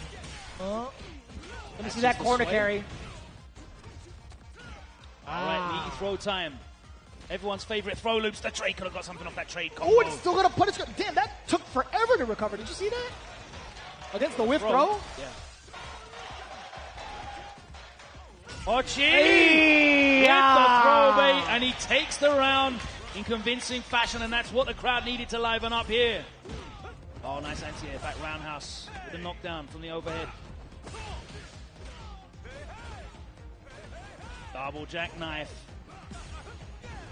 Oh, good patience. Oh, nice. Hochi. What a time to Hochi pick his button, too. Fights his way out of the corner. Level 3 time. No! What? Quack, quack. No, not even a punish from Ending Walker. That could have been a kill. He's waiting for what now? Back. Perfect parry, side switch. Just the DP. Ready for that meaty drive impact. The call out there, and Ending Walker taking the first game, but that should have been Hochi going into a final round. Shoulda, coulda, woulda. Was also very interesting. Ending Walker actually didn't finish his plate on the punish. He had a level 3. He just let it rock. Even the rest of the team was just kind of like, what? Laughing it off a little bit. The guardian, the parental guardian of the weekend, Problem X, just nodding in approval. The chaperone. Good job, son. Right out there, son. He said, "Are you winning, son? Are you winning, son?" I'd expect Ending Walker to go to a complete monologue. Oh, guys, it's not really that simple, is it? Going into the full explanation. All right, here we go. The GJ coming in. Hochi's the one starting things off on offense. Drive rush forward, important tech there. Creating that space to punish counter. Man, Ending Walker, a huge fan of that knockdown, by the way, the low medium kick. He's been preaching its praises all day yesterday. Oh, wow. That's essentially a dive kick. He literally baited out the jump in and still got clattered by that jump fierce. Oh, the knee shot over the top. What? I've got no idea how that didn't hit anything, but here we go. I mean, it was the feint, right? Hochi. Yeah, I'd imagine he was anticipating a throw bait. Oh, wow. Jesus. No! There's the chip. All that chip, all that dip. Ending Set Walker. point hit now to Ending Walker. Hochi fighting for his life. Dive rush forward again after that. Dash up, still in a throw loop. He can do it as many times as he wants. It's up to Hochi. The no! walk-up Shim Sham Saru. The damage! Level 3! Is he going to be able to get to the kill? I think he... No, okay, he didn't think it. No, respect it. My. Doesn't matter. That was actually a good way to sneak in that jab, too. A slight confirm afterwards. That's all she wrote. Ending Walker asserting dominance against one of the old school legends. With a perfect? Question mark? Perhaps. It looked like a perfect. I didn't see any damage on the side of Ending Walker. As it stands right now, the world still 3-1 maintaining their lead. 3-1. Pulling further ahead, and Mono about to step up. We've got some inter-Caribbean rivalry. Puerto Rico on the stage. Will be going up against the final member of the roster here for Team DR. Okay, here's the replay though. Knee shot, punish counter over the fireball. And that's really tricky to do, right? In terms of like reacting to the fireball, DJ can obviously do it. But man, that knee shot could lead to so much. So Everything, much damage. every single touch from DJ leads into so much. That's fair. Because he can just drive, rush, cancel all of the relevant normals that he's going to be putting in the combo. You know what doesn't though? Low medium kick. No? A lot of the normals that are at that range, you know. You know who else can get, you know who can actually get big damage conversions off of low medium kick? Everyone else. Yeah. Yeah. Ken, Luke, you hear that, Ending Walker? The argument is null and void. I'm totally kidding. All right, so it really is up to the Dominican Republic to figure out what they need to do to get themselves at least closer to the world. Crossover's coming up next, right? That's right. Last member of the squad, Team DR. Now, Crossover obviously hasn't had the same accolades that we've seen for Mena and for Kaba, but he has actually qualified for a Capcom Cup. He just wasn't able to travel the year that he did qualify. That's right. So missed out on that opportunity, which is a terrible shame. But someone who has been ever present at big major events, as well as putting on his own first attack there in Puerto Rico, celebrating its anniversary. There's Crossover. There it is. Yeah, he is playing on pad, the DualSense PS5. Yeah. All right, here we go. It's going to be the fifth match. First set between these two. Again, it's going to be first to 5 points in What is that totality. ancient contraption that Mono's got in his lap? Obsidian 2, good sir. Is Shout what out it's to Kwamba. called. Kwamba. Let's take a look at the games, ladies and gentlemen. Here we go. Okay. Game one. We join you mid-match here. Pretty even. Nice, perfect parry, though, from Crossover. And we're going to go coast to coast. Puts him to the corner. Damn. Side switch. Boom. Going for the damage as well. Drive rush forward. Not going to have it. Mono PR. Exiting out with the jackknife. Oh, the jackknife. What? What? Oh, no. He didn't pay attention to his meter. Had to cancel a normal to get a drive rush there. Didn't have the half bar that he needed. Oh, and that was guaranteed because he only got level 1. Of course, level 1 not invincible for DJ. The other thing that's not in his favor. You don't say. It's a long list of 2 things. Other than that, he has literally everything you'd want. Funny you say that. That long list is a pretty significant one, right? Despite not it being long, but you know, it's still worthy to note. Anyways, Mono PR getting smoked by that roundhouse though. Yeah, Crossover putting in work here, looking to make sure that Team DR is still in the running. What? Empty jump, full framer, right? Going for the crouch jab instead of maybe the crouch short to enforce maybe the high-low mix. Oh, He's going for the speed instead. Speaking of speed, oh, the baseball bat! Whiff punish. Oh, he baited out the throw, but no punish there from Crossover. Checks the drive rush though, and we're going back towards the corner. Oh, stands him up, but no hit confirmed. There's the late canceling to target combo, catching him out, and he's going to cash out the level 2 and take the win. That was actually pretty beautiful. Half the job done here. Looking to make it 3-2 for DR to stay in the running. Not Perfect a tool, parry. man. Gets the back throw at the slasher. Air slasher again, moving on in there. Mono PR looking to set the pace, but look at how much drive Crossover has just spent. Counter Mono. I saw him do that in tournament actually. He did drive rush, low forward, drive rush, cancel. Got the hit into level 3. What is that, 5 bars? Oh, gotcha. No, what was that? Oh, ready. And that's burnout for you. Let's see if Mono can make this count. Looking for the frame trap. Extra 4 for plus frames, of course, in burnout. He was trying to catch the walk back also. Mono PR throwing in that low medium kick. It's going to be close to the wall, still managing to nail that stun. The damage incoming. The frame trap. What's the bait? That's crossover gonna fight out here. No shot. Level 2 is going to be going through. No, it's too far. And that's going to be massive for crossover. He's got a level 2 if he wants it. He uses it. Kipujin Raycon. It's in the corner. Damn. Oh, it wasn't punish counter. That would have been fun. As it is, he's got the drive dash back. And he gets shimmied by the Just Cool. Getting low. I just saw someone's jaw dislocate from seeing that punish counter hit. I feel you, man. Nice. Needed the range of that low forward. And No, not ready. Crossover. What is happening? Oh. Yeah. All right, who done it? Who done it? Who's got the Bluetooth controller right now? I'm looking at you guys right now. Who was it? It was Logan. It was Logan in the library. With the candlestick. With the candlestick. Underrated weapon, I feel like, in the game of Clue. Weighty. Sure. All right, we have to find out exactly what happened here because in the modern age of fighting games, there's so many reasons why the game can pause that are nothing to do with the two players on the stage. It happens. The sensible thing would just be to carry on playing. In an exhibition, yeah. It's an exhibition. That's truly it. But we'll find out exactly what's going to happen here. Yeah.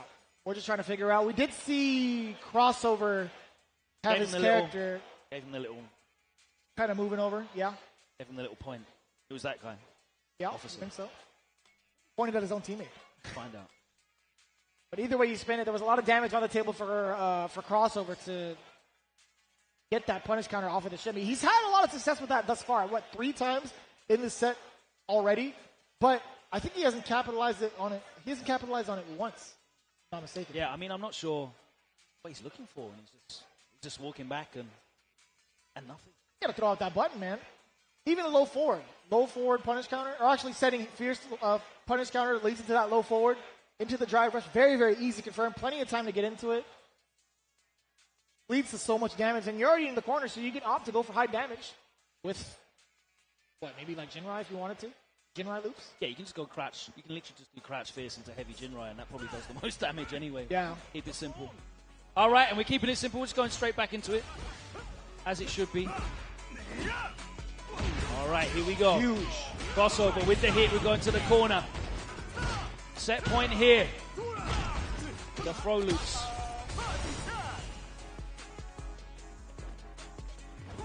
Backing off, playing patient. The threat of that drive rush always there from both of these characters. But DJ so much. Oh, there we go. Finally, he makes the most of it. He's going to have the level 2 to close it out. Oh, not going to spend it. He is not at match point yet, but that right there seals enough. Being able to get the momentum, obviously the meter as well. I like the confidence. Yes, sir. 1-0 up, so even if he does make a comeback against you. Yeah. And it was also the sequence that we were looking for, right? Got the throw bait, punish counter standing fierce, nice and easy. Are you going to spend it? No, not quite yet. I don't mind that option either. Oh my! Low forward would have probably caught that. Oh, 100%. Punish counter, that's all she wrote. Crossover, the appropriate punish in my opinion. Against the Sobot, I appreciate that. Crossover with hella damage. Close to burnout as well. Yeah, he's going to have to hold some pressure here. Drive rush forward. Oh, he actually gets hit on wake up, but there's the punish counter. Oh, he's antsy. He's looking for the burnout. That is his sole objective here, but either way, that's going to be just fine. Enough damage, now push to the corner. Can Mono survive? Oh, instantly jumps back out again, and the whip punish with a light kick and crossover closes the score back to 3-2 in favor of rest of the world. But Team D are still very much in the running. And that is our 5th set here, which means we're going to go back to the top of the order. If we can take a look at that order again after the replay, I'm sure we'll be able to refresh your memory, but some exciting moments there. Crossover. Right. His style of Ken is very typical of Ken's strengths. Like, he just overwhelms you. It's a lot of continual force coming from different angles. He's throwing different looks at you, trying to catch you off guard, and so good at maximizing that. And I don't think finally gets him to bite on that throw bait and cashes out with some big damage. Burns himself out, but took the corner pressure here and the confidence to just take the throw, put himself at set point. There's the level 3. It's not going to burn him out, but again, gives him such a significant life lead and drive gauge lead as well that it made it's so uphill. I think it was more of a case of Crossover not being able to capitalize on some of these big whiff throws, right? Nice that was a little bit of a punish. mishap, you know, the directional inputs, considering Ken is jumping all over the place. But yeah, I think, you know, Crossover, he had gotten some of these shimmies. He had implemented the throw game very, very well to force these shimmies. He just wasn't able to capitalize on the damage. Granted, one of them was because of a slight error, slight malfunction. But outside of that, Bro, when he started to get it together, beforehand, so. he didn't, no, right? But then as he started to, you've seen how much of an impact it truly is, right? Getting these big old heavy normals into the low medium kick to do whatever you want in the corner, that leads to just so much damage, right? And repeating the same instances. You're stuck in the corner, throw bait city. Crossover showed off all the examples pretty well. So as you mentioned earlier, very, very good example of what Ken can do in the corner. So we're going back at it, right? It's going to be Mena RD Mena to RD restart back on stage everything. against Kakaru, and that was a fantastic first set. We're going to be running it back because it's a first of 5 wins format. Currently, rest of the world standing at 3-2, but we saw Mena take the win here in their first encounter. What's going to change this time round, if anything?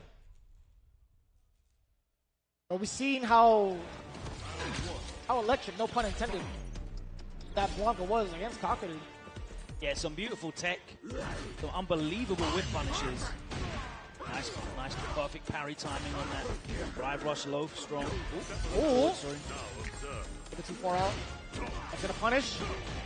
Oh, actually, no, that was a counter hit. Excuse me. I thought maybe the departure was going to hit first. Speaking of which, now does get the appropriate punish counter. Kakaru setting up double departure. And OD! again, he doesn't want to take that portal mix, does he? 100%, by the way. That's worked out. Yeah, the only time he's blocked it is in a mid-screen situation. That's 4 out of 5 OD upballs that have hit in their encounter. That's fair, yeah. Doesn't matter. Kakaru still took that first round. And there it is, the L block. Normal, bro. Come on, son. All right. A little bit of a hop in anticipation, throwing out the parry as well. Kakaru 2 steps ahead, but speaking of, now Mena RD with the back throw, setting up Blanca Chuck from that far, perhaps. Kakaru, he's ready for it. He's not going to let you activate that doll for free. Yeah, you're not getting electricity. Oh, yet, yes, you are 2. now. Oh, perfect timing. The Blanca Chuck's incoming. Get ready for the mix. No, I lied. I lied to you all. Plus frames. Expecting it. Kakaru knows what's coming. The jump back, but he's not able to get the link, but here's the level 2 mix. Mena completely no-sells that level 2, and he gets out as well. Here's the momentum. Oh, he baited out the throw, but he was just too far away. That light kick open him up. The OD gets the punish counter. He's going to get put back in the corner as well. Kakaru looking to level up this life. Where's the level 2? It's coming now. Goon Squad's out. What's the defense like for Mena RD? Close to burnout. No, he gets exposed. Oh. Counter hit. We've seen that before. We've seen that exact frame kill in their matchup prior. Kakaru with a very impressive frame kill. That sequence is so confusing too, because that is a throw strike mix-up. Mena shaking his head.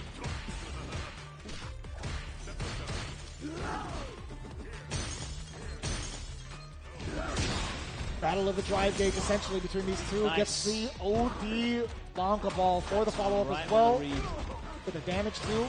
Holding adding up, but more importantly, this corner positioning is everything for Mena RD. Sit him down. Again, so good at perfect parrying that Russian medium kick after the drive rush from Kakaru. Huge life lead here. We're waiting for that that pressure. Plus again, one more throw. Frame still no perfect parries from the side of Kakaru. There was an attempt at a parry, but still not able to get the beast off of him. Absorbs the hit. That's a lot of recovery on that sweep. Or was that low forward? Excuse me. That was low forward. Excuse me. It wasn't the down forward one, right? Not the cane. But either way, that normal not being cancelable, you're still susceptible to that drive impact, right?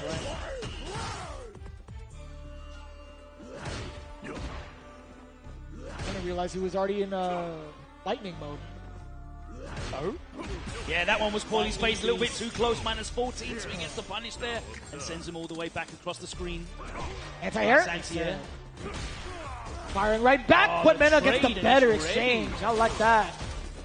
Throw? No, perhaps. Plus frames first. Uh-oh. Covers in time. What? Now you got to take this level 2 mix. What's it going to be this time around? He's been so good at opening him up. All the lows, and Mena blocks it all and gets out of the corner. He's got the level 1. Boom! One more touch. Oh, this is dangerous. Oh! The trade on the crouch fierce. That roundhouse is dead. Yeah. I feel like it's, if you look at the animation, it looks pretty similar to JP's, you know? The way he leans out like there. he's not there. I didn't think about that. That is a very difficult normal his challenge. legs don't look that long. Blanca's? Like when he's in normal. It's because he's crouching all the time. Like he's a sloucher, He's man. got deceptively long legs. Look at his spine. Even when he walks. Dude's a shrimp. Definitely got some serious anterior pelvic tilt. Whatever that is, I'm that. Yeah, sure. Oh my. And I love that. That was sick. Brave check from Kakaroo. Back to the full screen zoning again now. Drive rush behind. Getting past the Phantom. Oh, getting clipped with a back dash. You saw that, but it didn't say punish counter. Ooh. Attack on drive gauge. The final season. Was this episode as good as the manga? I'm going to say better by default. It's Mena RD versus Kakaroo, man. Oh, boy. Give me that level 1, baby. Bang! And Mena looking to level it up at 3-3 in game score. One more round's all he needs. What a roundhouse Bring check. the Dominican Republic level with the rest of the world in this exhibition match first set.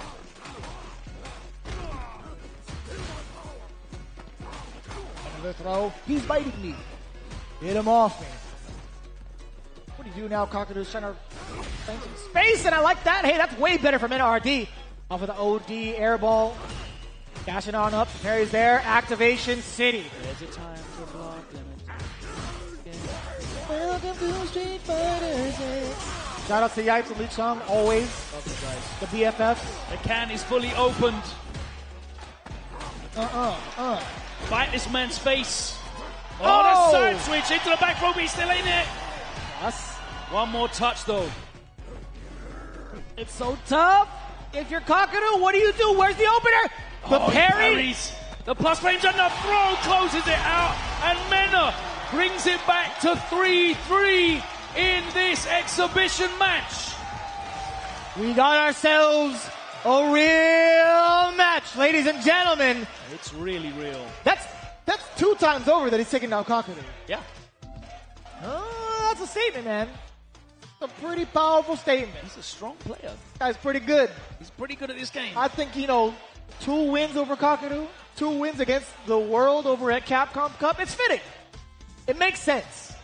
There's your narrative. No suits involved. All right, let's take a look at some of these key moments, and there you saw it.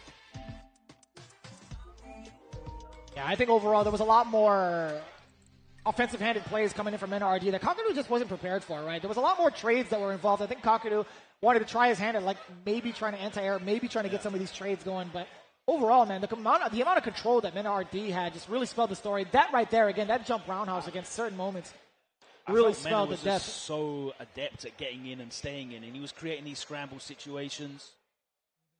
Not always at frame advantage, but he was just really good at spacing, really good at taking the initiative in these situations as well. Yeah. And he No just doubt. smothered. He really smothered Kakaroo. There's not really many instances where you saw him able to start running his game and laying down the traps, getting the ghosts out. They just weren't able to happen. Utilizing the OD ball as well to give him put the fear in him. Yeah. To get past the ghost. So there was no real horizontal zoning going on. And I think from that first game when he whiff punched the crouch medium punch, That was intimidating, bro. That's Like, you don't want to do that psychological anymore. damage Yeah. to not want to do it again. And we didn't really see that button come out. Not at all. Not at all. All But going right, into here the we go. next one.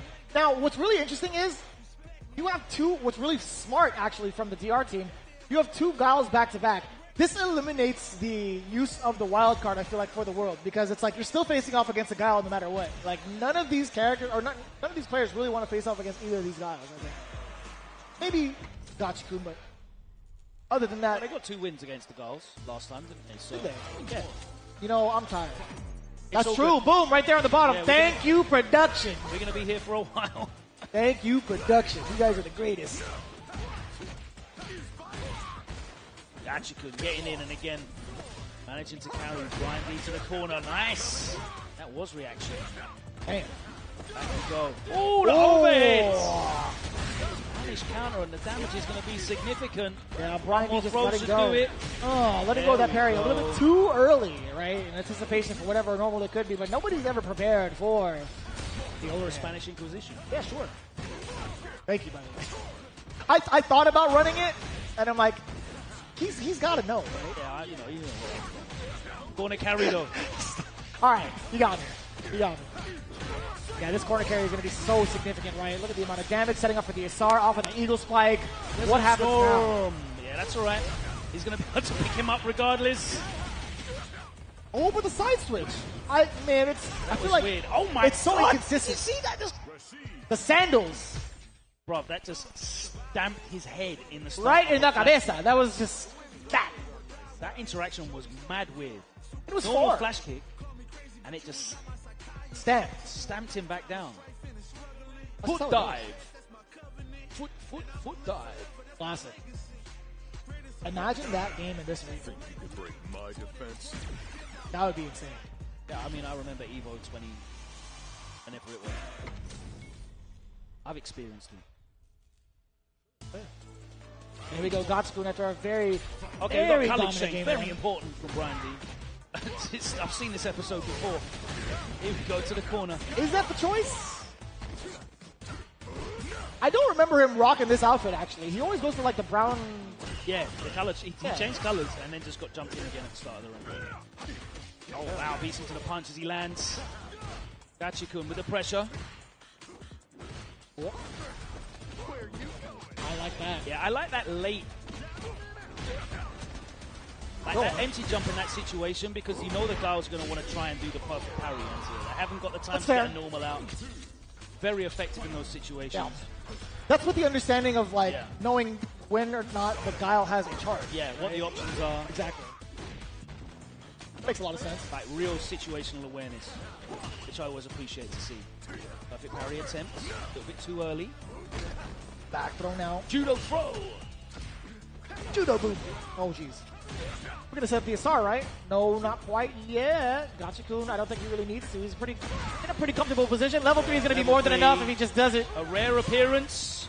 No. No. Okay. Gachikun, what are you playing at? All right. Well, either way, sweeps up Brian D. Another W against the Guile. I misspoke heavily earlier. It's 4-3 to the west of the world, which means that this one could be the final game of this first set. Problem X has it in his hands to close out this first set. But Kaba, of course, could take us to a final game 9. Let's make it close. Let me see it. I mean, it's pretty close already. It's certainly not a blowout. Let's get the tiebreaker, right? That's what we want. Let's go into the tiebreaker. That's what we want. Definitely. We got to see it happen. Again, we talked about the energy from all of the players here, but I got to hear from the folks in the crowd right now. Dominican Republic, you want to see a tiebreaker between these two teams? Let me hear it. Listen, as soon as Kaba lands some hits, man, we're going to start hearing these chants in the crowd. Saw Kaba come out on the stage, get announced. That chant was as loud as Mena's. Ridiculous. It's not going to take much to get these Dominican hometown brothers, fans very vocal. And again, these are also, you would essentially call them training partners as well, man. They've been in so many different events together. They've played so many sets together. At this point, again, pretty much good friends. Everybody on that stage, I feel like, is known each other for nearly 5+ years, almost a decade, actually. About the span of Street Fighter V, with the exception of possibly Ending Walker, but other than that, man, he found himself well acclimated to the rest of these guys who have been competing for so long. Really refreshing to see, actually. But as we get ready, I always forget that Problem X is rocking the Lakers hat. I see. This season they're kind of bunk, but I'll tell you what, I do appreciate the enthusiasm. Well, he brought 2 hats with him. Did he? Yeah. The first one he was wearing is also a California hat. Yeah. He does that. Must have picked them up. I appreciate that from him. Ask him if he can name more than one player on the Lakers squad. I'll do it on a private setting. I don't want to Yeah. blow him up, but I will definitely make fun of him for it for the rest of his life.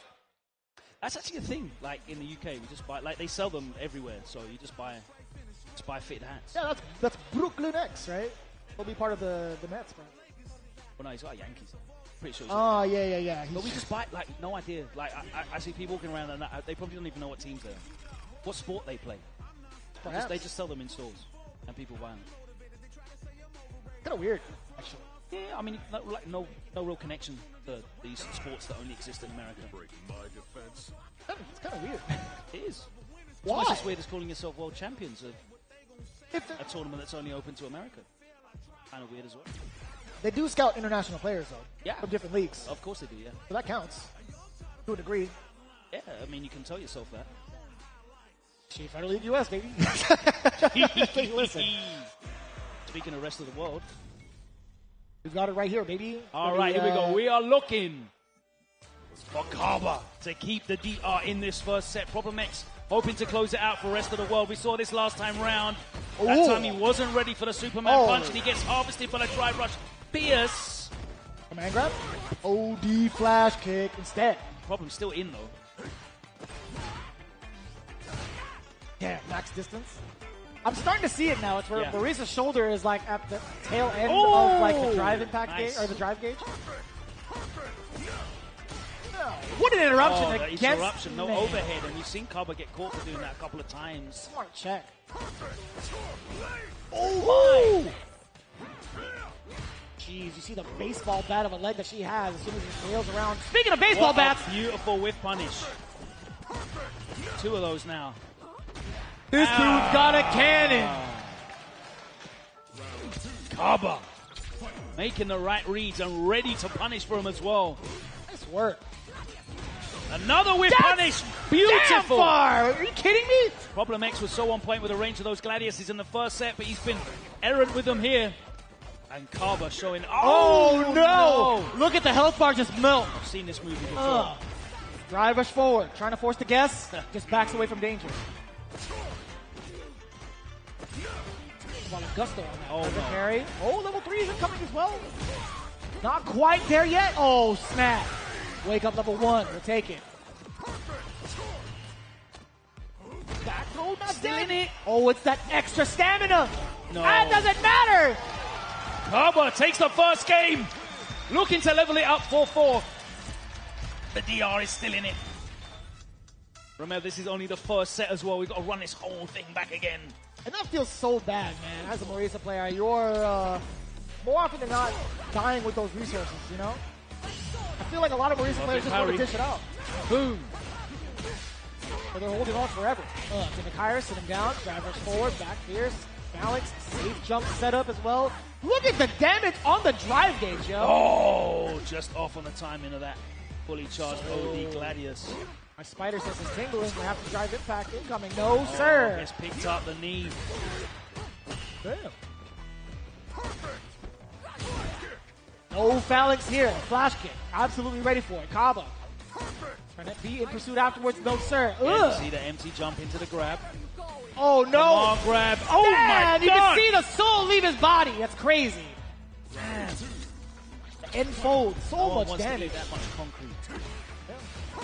Who's gonna fix Boom! That? Jesus. Can help. Gonna go forward, creating some space for himself. I like him. Again. He's doing that on reaction now as well. The OD Gladius in his face. Nice. A beautiful neutral jump though, and he's gonna cash out here. No, he's not. Oh boy!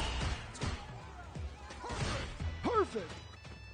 Waiting for it. Kaba, he's egging him on a little bit. What are you going to do? He's waiting for the reaction. Oh boy, the jump in is going to be more than enough damage to level 3. He's going to let it rip for the game. Of course, he's going to do it. Problem Exua. Shout out to Femi. There's going to be massive damage. Final game incoming. Now you know he's that was such a dangerous situation anyway, because, you know, we've seen him react with the OD.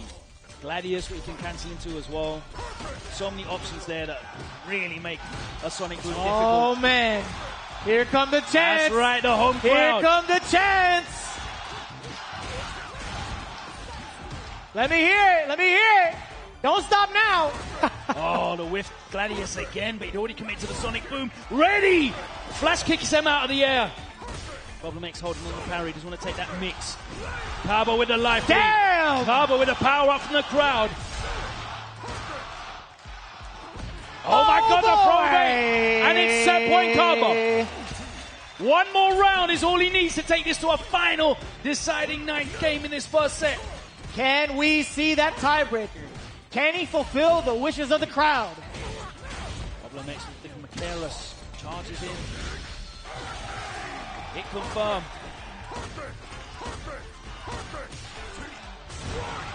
Max raise on the OD flash kick. Keeping it out, and Problem X having difficulty getting in now. Kaba, wow, that time he does get the counter hit. Back in again, and he busts out with the OD flash. The risk. The conversion, that could have been sick if he had picked it up with a flash kick perhaps in Burnout. burnout. Oh my God. He's got the level 1 as defense if he needs it. But can he react? Problem X not going to make a big risk Drive it here. back raw! He's got him. A lot of damage. We're going to a final round. If any time did Kaba need your energy, it's time to give Kaba your energy right now. Final round. There's the one opener off of the crouching light, exposing down below. Problem X. Let's see if he can get past the boom jet again. Will it be a phalanx? Will it be a jump in? Kaba ready for at least one of those options thus far. Spinning back fist. That could have been huge into a level 3, right? Oh, and again, Problem X whiffing the Gladius. Perfect parry though. This is going to be massive. We're going to go towards the corner. He cashes out the level 3, and this is interesting because it's not going to be burnout. Quite, but it's going to be significant corner carry. He does have drive rush as a possibility. He's going to use it to beat out the level 3. Short, and that is huge. That is huge. Absolutely huge. And Problem, he knows that he doesn't. Oh, and Kaba risks it all. It was a horrible situation because it was checkmate. As soon as he blocked anything, he didn't have any super gauge either. Problem X had the drive gauge if he wanted it for the drive impact into the wall splat. There was no way out. He had to make the read on the flash kick, and Problem X safe jumped it. And that is the end of our first set. 5-3 to the rest of the world. Listen, anything is possible here in the Dominican Republic, right? We do have the first set already done in favor of El Mundo. However, there's still so much more to go through. Again, so much. Taking a look at that replay, it could have gone either way, right? Final game, final round, it all came down to a game of resources, truly. We still have plenty more to play. Again, Problem X really picking and choosing his spots as to when to unload, but then, and that right there, the info, is so difficult to even try to predict, right? Test. It's going to be absolutely huge. And in just a minute, as we see the conclusion Let's go. here on the replays, we will be tossing it back to the two hosts on stage. Actually, let's take it away with them right now is get ready for set number 2. Ladies and gentlemen, I know the set did not end exactly how you wanted, even though the DR fought very close. But that's only one set. I have to ask you one question. Dominican Republic, are you not entertained? Se puede, todavía se puede. Pelea cerrada, gana un punto Estados Unidos. But I'm challenging you to a first to 2, bro, right now. Hold on, what did you just say? Yeah, I got to represent my country right now versus Hold on, did you say you challenged me to a first to 2? Yeah, first to 2, let's go. I'm somewhat open for talking, but I ain't never been soft. It ain't nothing but space and opportunity, 6. Are you sure you want to do this? Yeah, I'm sure. Big Hollywood versus 6, a quick first to 2 while the player strategize. First to 2, yeah. Let's get it in. Let's go. Let's get it in. Let's go. Se le va a ganar también. ¿Qué es lo que? This is disrespect, ladies and gentlemen. To even call me out like this. Like Big Hollywood then went soft just because I done picked up a microphone. Sometimes you got to remind them, okay? Sometimes you got Bro, to. it's not about the mic right now, you know?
Oh, okay. You play DJs, go for a mirror match? Okay. We going straight to that mirror match, bro. Okay, let's go. You know what I'm saying? We're going to see who the real DJ is. See who got that rhythm, that sauce, that salsa.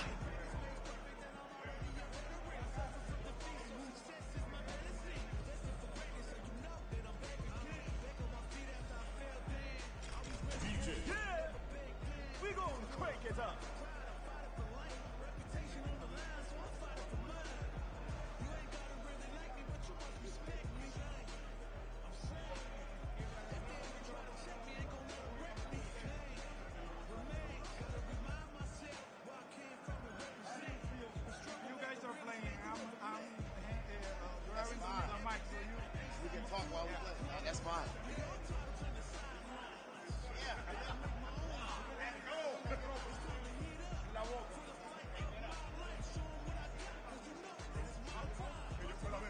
Yes.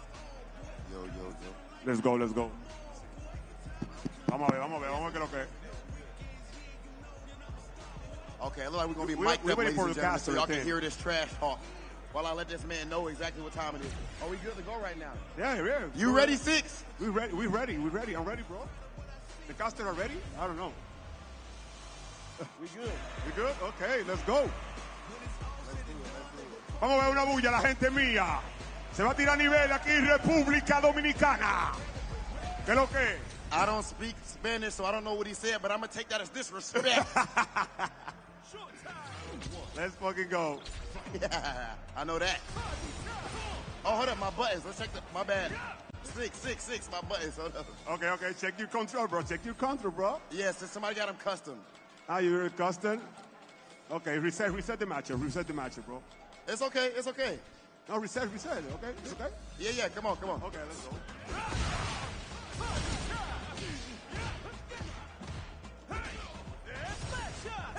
Yes, sir. No. You're random, Six. You're random. You're random, bro. Look at this random shit. Oh, okay. Relax. Okay. Aha. They call me Big Nooch. Ooh, back in my day. They call me Big Nooch. That's short for neutral.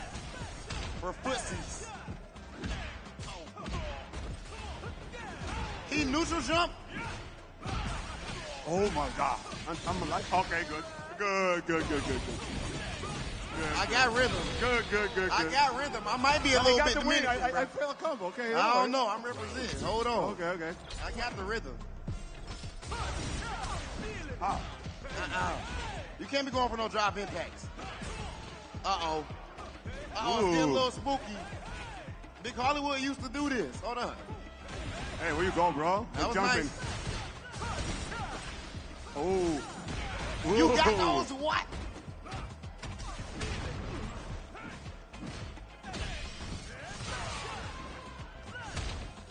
No, don't jump in on me, bro. Oh, he feeling himself. the meaty. He feeling himself. Oh! It's my chance. Oh, bro, I dropped my fucking... Okay, gracias. The back throw, bro. The back throw. Empty jump back throw? Yeah.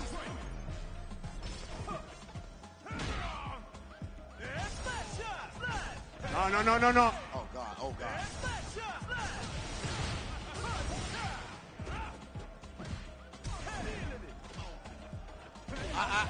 Okay. No. Get up, baby. You jumping again, bro. No. Oh. Aha. Big damage. Time to guess, my boy. Be careful. Ok, lo tenemos, espérate. Lo tenemos. The Street Fighter gods don't like that you did that, bro. You got to pay. Don't worry about it. I ain't worried about it.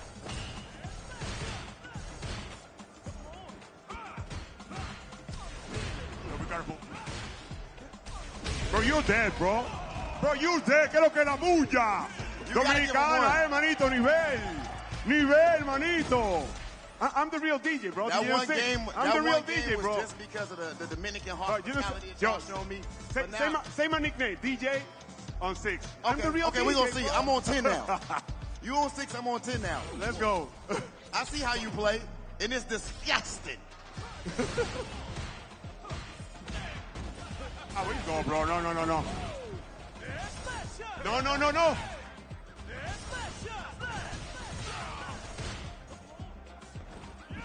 Okay, let's see.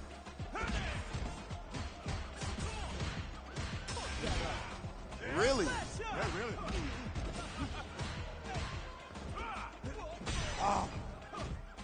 Be careful. Don't worry, bro. Tranquilo. Tranquilo, lo tenemos. Aha. Okay, you are in the corner, bro. Oh my God, bro. That's called a DP.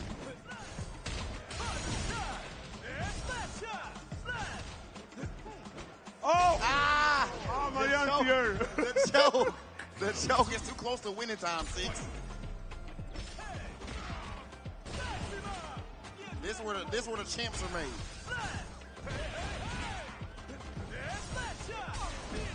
Bro, okay, good reaction. Oh, 6 side. Uh-huh.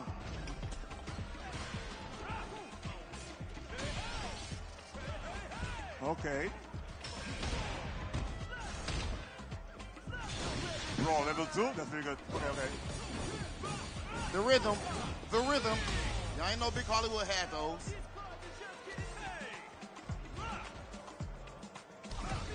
Okay. Oh, what? Oh. Yes, sir.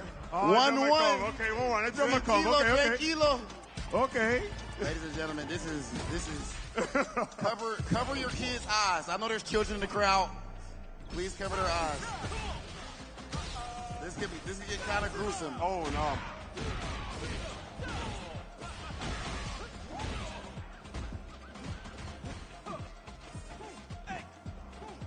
I'm starting to believe. He's starting to believe.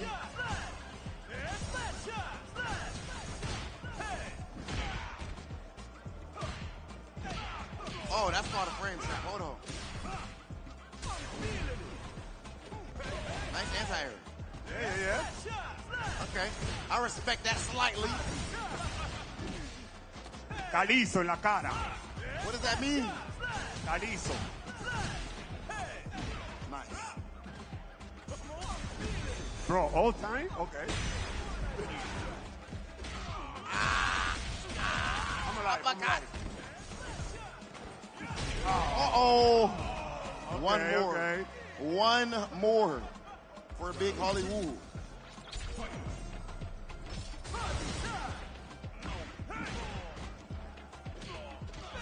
Okay, what we got? Hold up, is that minute RD in my peripheral vision? That alone is going to give me the power up.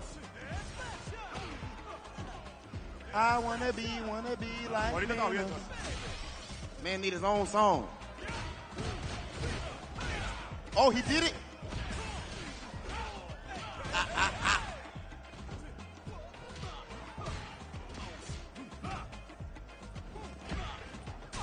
Oh, no.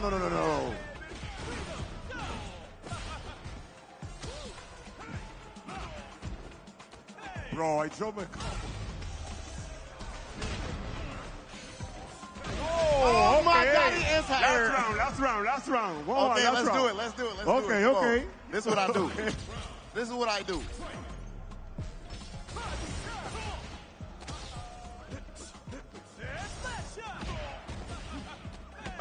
Bow.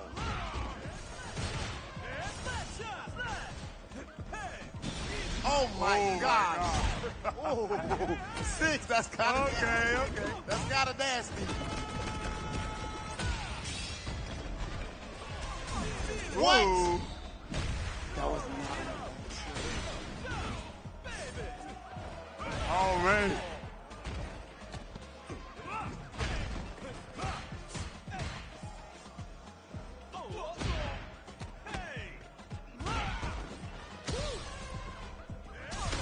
Oh.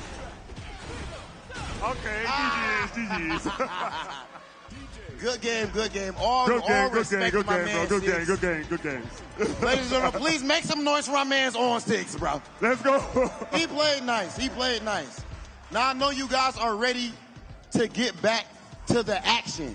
Get back to you said, look, how did it with the Lord? You know what I'm saying, little LeBron. Of course, I am from Ohio and all that. But my man Six did do his thing. But it is time to get back into it. DR, are we still here? La bulla de la gente, seguimos aquí, seguimos vivos. Los muchachos pueden todavía ganar este reto, así que quiero mucha energía positiva para el equipo de República Dominicana. Six, let's get up out of here, bro. It's time to let the big boys do their thing.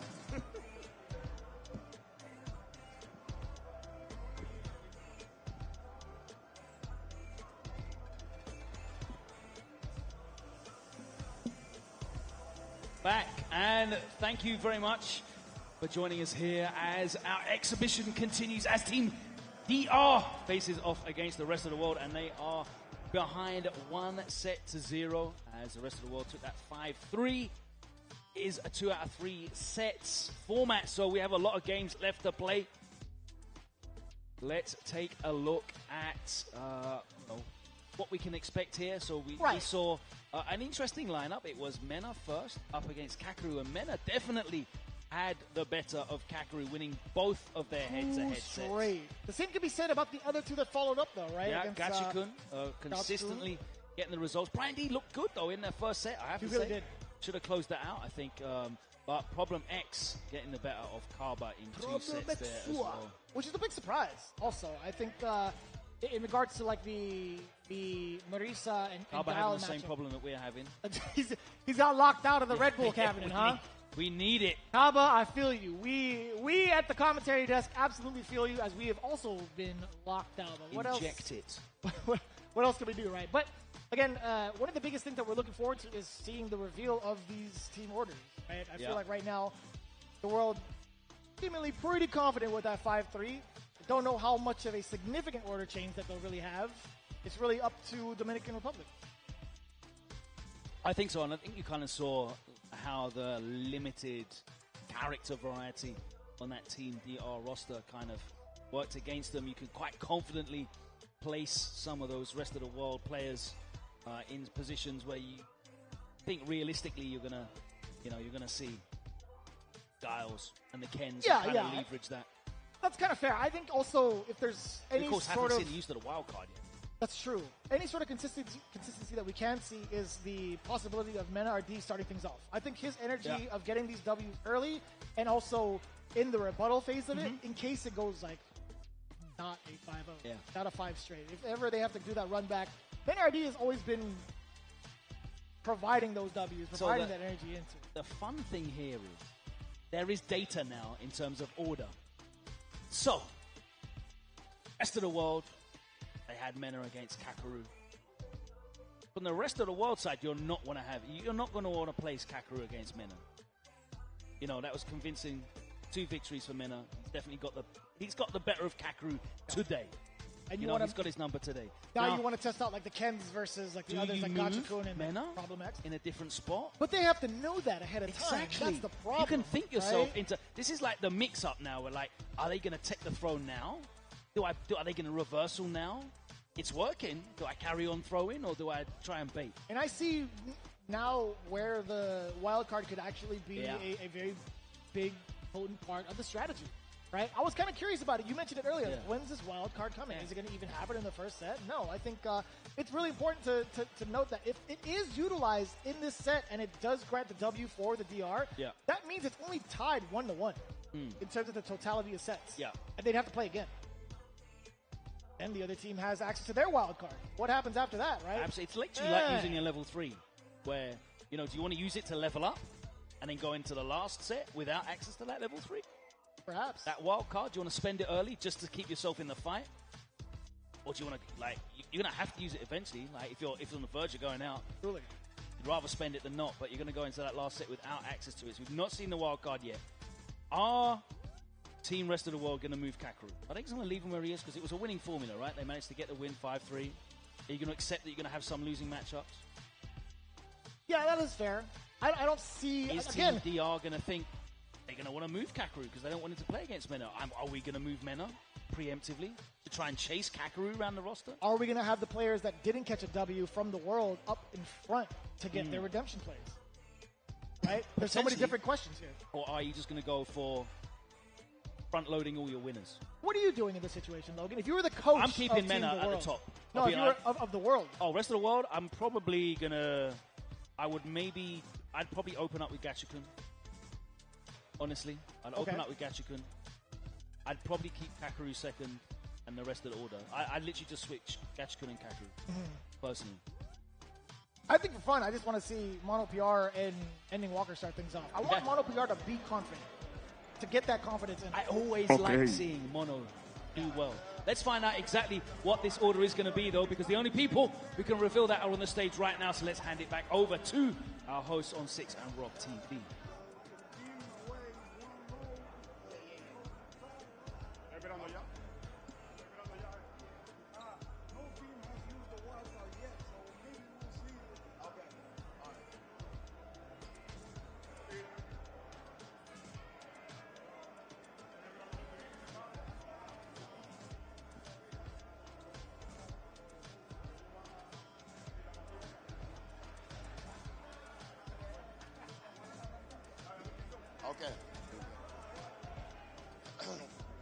Ladies and gentlemen, we are about to begin our second set.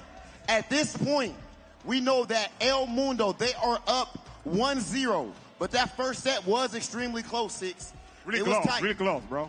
But with that being the case, we need to make sure everyone knows that as far as the rules, no one up to this point has used their order switch. And can you please let the people know exactly what that is, 6? Ahora mismo, señores, los muchachos no han usado ninguna carta para cambiar el orden de los jugadores, por lo cual ninguno de los dos equipos ha usado esa carta. Vamos a ver qué pasa en el siguiente set. ¿Verdad? Está 1-0, pero todavía se pueden empatar las acciones y seguimos con este 5 versus 5 de Dominicana versus el mundo aquí en Blitz Respawn 2023.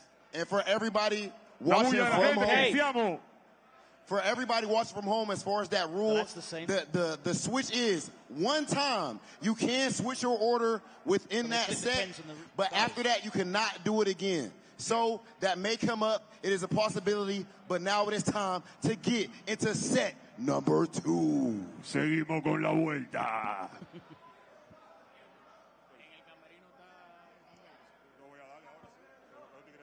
Interesting. So it's exactly what we were talking about earlier. Do you switch up the Kens to face off against the problem players, which is Gachikun and Problem X? Well, I mean, you can see that Team Rest of the World have decided not to change a winning formula. That roster is exactly the same. But we've literally just taken the Gals and the Kens and swapped them over. That's exactly it. You literally prefaced that whole conversational piece by saying just that. It's like, what if we put the Gals players I'm not and bad move them at over this here? analysis thing. You know, I'm okay at it. Pretty good. I think. Pretty good. That's why they had you at the offline premieres. Going Here into we it go. again, this is the run back. I feel like the third one between Mena, RD, and Kakaru just I'm today definitely not only. complaining about seeing these guys play Definitely multiple sets in one night. I am about it. And you Premium guys should be content too. here for you. Two of the best players in the world right now. Mena is currently 100% against Kakaru tonight. He's beaten him 2 times in a row. But they're going to go at it again. I want to see the depth of the I like plays, that the photo of Kakaru has him holding up the Gamers 8 medal as well. Just to let you know that he is paid in full. Yeah. Got a brand new haircut after that. Yeah. The first thing he did, I asked him on the stream, what did you do with that Gamers 8 money? I went to go eat sushi. I'm like, all right. that's a pretty good idea. He went for ebi, shrimp. Then he got himself a perm. That's the kind of narrative that I'm here for. Thank you for that. Got you, man. I talked to him personally on the stream, and he answered in full detail. He was like, it was a very nice dinner. Very expensive one. I'm like, all right, man. Do you? Yeah, I guess you can spend a lot of money on sushi. You can. Yeah. Premium grade. Absolutely. I mean, I wouldn't personally. I don't have that kind of money. I mean, even when I did, still wouldn't. I low-key would. I'm ready for that Dominican Korean barbecue, though. I want the Caribbean. I know Korean Mena's fusion. listening when we talk about Dominican Republic Korean barbecue. Bro. I need that fusion. Yeah, man. That has to happen. He talked about it. We're not making that up. That's true. Korean barbecue with plantain? Oh. Ooh, you're cooking. Actually cooking. Yo, Dominican style banchan? Ooh, that's all right. Okay, I like that. Where's our Goliath when you need him? Yeah. He's like he was supposed to help with that. Anyways, we digress. But it is going to be another set between these two titans. We're back at it again. Mena having the better of Kakeru both times when they've played. You know Kakeru's not going to be changing. It's going to be the JP and Mena. No reason to change. The Blanca's done the business. We're going to see a little bit of a change, perhaps, in the playstyle. But it is for sure going to be Blanca versus JP. You heard the big man. You heard the beast in the jungle. And here we go. It's run back time, ladies and gentlemen. Dominican Republic versus the world. Mena RD versus Kakeru. Let's get it on. Game one. Slaps him out of the forward fierce. Ooh, nice punish as well. Kakeru having the ranges down at the moment. Forward fierce looking so far away. Wow. Again, grabs you by the shoulders and sits you down into the sand. A little hezzy on the lights, too. Did you see that? That was a counter hit against Kakeru.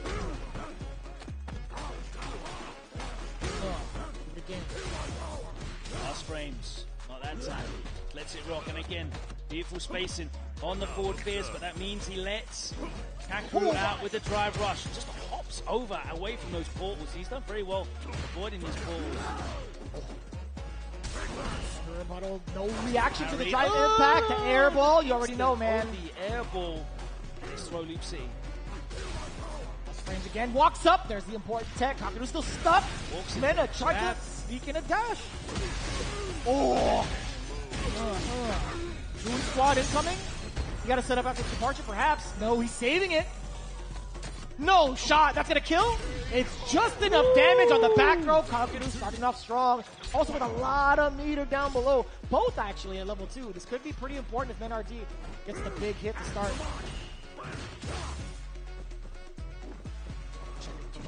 The dash up. Oh, Mena RD gets whipped. No anti-air against the neutral jump. Kakeru on the way in. Departure. Oh, deep, man. What is that now? 5 for 6? 5 for 6. Again, catches him standing up. Damn, he is walking up. Oh, that was man sus. Actually, I couldn't even tell what side that was going to be on initially, but level 3 is going to deal a lot of damage. But mostly, the setup is going to be what's important. It's going to be do or die time if he doesn't block correctly. No. Oh, no. Level 3. It's a critical art, so it's going to burn him out. I think he had a little bit more than 2 bars, though, no? Did he have a little more than 2 bars? He did. Didn't see at the start. My bad. How dare you? I can't believe it. It's been a long day, so Word? Not finished yet. Again? Oh, back-to-back throws. What's really wild about that is it always confuses me with the animation. My man is airborne during the drive impact. But no one's actually airborne. Nobody's actually I mean, airborne. come on, you've been playing this game for long enough to know that moves that look like they're off the ground. That only started happening in 5, by the way. 4, there was a few of them in 4. There was a lot of moves that were first frame off the ground in 4 that were nonsense, like Viper had one, Oni had one as well, actually. But there was also a lot of moves that looked like they were airborne, but were not. Yeah. Well, they made sure that all of them were not airborne in 5. That is for sure. Come on. Whoop. Punish counter, a little bit of even backdashes aren't airborne anymore. Interesting change. Obviously by the overhead. Takes him to the corner. Double portals out, so he's got 3 get in when he wants it. Nice to walk back, crouch fierce, covers that exit.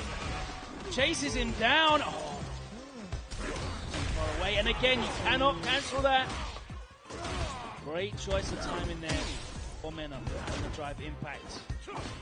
Questionable spacing on that forward fierce. Immediately into level 2. Didn't even give Blanca a chance to land. And when it matters. Up ball doesn't connect. 5 for 7, still pretty good stats. Yeah. Better percentage than most free throw shooters in the NBA. I don't know what that percentage is. It's trash. For a pro level? For the NBA players? Cats can't even hit a bucket. I digress. Edge now with a forward jump. Level 2 mix-up time. perfect parry. Again, looking for the perfect parry, absorbs it. No, there's the air throw, slaps him back into the corner, and now Kakeru with the pressure. He could do it again if he wanted to. He's in line to do it again. What's going to stop him? Oh, my word, God. and when it mattered. How did you know? How did you know? He had a big smile on his face. How would you even know the OD up ball was coming? I thought he was going to grab him. And finally, it's Kakeru's time to get the dub. The fact that JP's air throw side switches. Yes. That hurts, yo. It's offensive, I think. It is. Yeah. So vulgar. Especially because, like, OD Amnesia's active for 20 frames. So, like, is it fake really that 20? out, yeah, Straight up, huh? It's crazy. I knew it was like double digits. I didn't know to the extent of 20. That's kind of wild. I mean, I'll believe it. I don't even care if you look it up. The fact that it is double digits, that's pretty egregious in and of itself. Right? Damn. The normal one's 18. Damn. Kind of wild. It does last for a cool minute. All right. For a while. We are going to see whether or not this strategy actually plays off, right? Being able to switch up the Kens with the Guiles. Now it's crossover facing off against Gachikun. I do So like important to point out as well, crossover was where, like, the momentum swung back to Team DR as well. They were 3-1 down, then crossover got the win, and of course it was Mena RD who brought it back to 3-3. But crossover has shown that he can get wins, but it was certainly not against Gachikun. That's a very different proposition. Been a very special guest in the house. You know, we see Zaffarino. We see you, man. Big chillin'. Coming out here. A true world warrior these days? Yeah, I feel like he was, what, the sole, one of the two representatives over at the French premiere, right? It was him and Knuckle Dude. Yeah. Both in top 16. He went to Singapore as well. Was he? I think so. I thought he didn't make it to Singapore. No, I meant Zaf. I don't recall. Am I tripping? Oh, no, he was there. Yeah, Zaf. I am tripping. That's crazy. Shout outs to him as well. The crossover gearing up. Face off against Gachikun. Again, it was no slouch, or sorry, no slight either to Brian D. Going up against Gachikun. It could have gone either way, I feel like. Yeah, definitely the first set that they played. It looked like it was going to be Brian D. Gachikun making the adjustments though, and he took the second set very cleanly. So it's a very interesting dynamic. You know, crossover again, putting in that work with the Ken. he's going to have to really leverage his playstyle. You know, the matchup knowledge is going to be very, very extensive from Gachikun. Plays hours and hours and hours online, and if you've ever seen any of the Japanese players go on ranked, it's JP and Ken City. I feel like that's also truly at every weekly event. But here we go. Game one between Crossover and Gachikun already starting off pretty aggressively. Nice. Not Showing a the true knowledge. block string. Good call. Good call on the knowledge. Forward shot, back to back. What you gonna do about it? Crossover gonna be walking it down. Can't help it. It's anxiety, bro. Getting nervous. The table's going to fall. Corner pressure here. Gachikun finally gets the clip. Damn, that was such a cool angle fire. Oh, there's a trade. Another Multiple one. trades. Crossover. Coming out the better of those scrambles. Oh, just too far away. That would have been sick. But a off counter of the hit step. step kick. Ooh, that could have been a giant whip punish. That stays out for a while, actually, for you to counter it. Great Desert Storm. Here comes the Asar, enhanced whirlwind. Check the pressure. No. Oh, and I like the idea. Trying to counter Finding Rashid out before the surprise. tornado comes out. Gachikun knew what was going on. Well informed.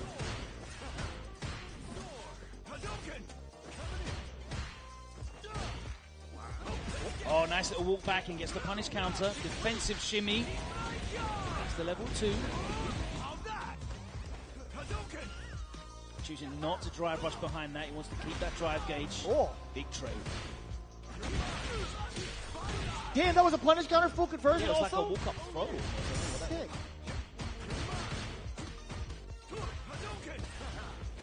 Oh. When he did the double low, was Gachikun wasn't ready. That's a good jump out from crossover. Crossover not really been able to deal with the drive rushes here. Oh, Yeah. where's the gift? Where's the Gachikun anti-air reaction, JPEG? I showed that to him earlier. He was laughing pretty hard about it. He's like, frustrated. I'm like, yeah, I bet. Crossover needs an answer here for this drive rush pressure because he hasn't been able to check it. Tough. It really is tough. It felt like Crossover had the momentum the entire time. He had the nice! He still does! God that is a bless great that fire. OD fireball. It is so good.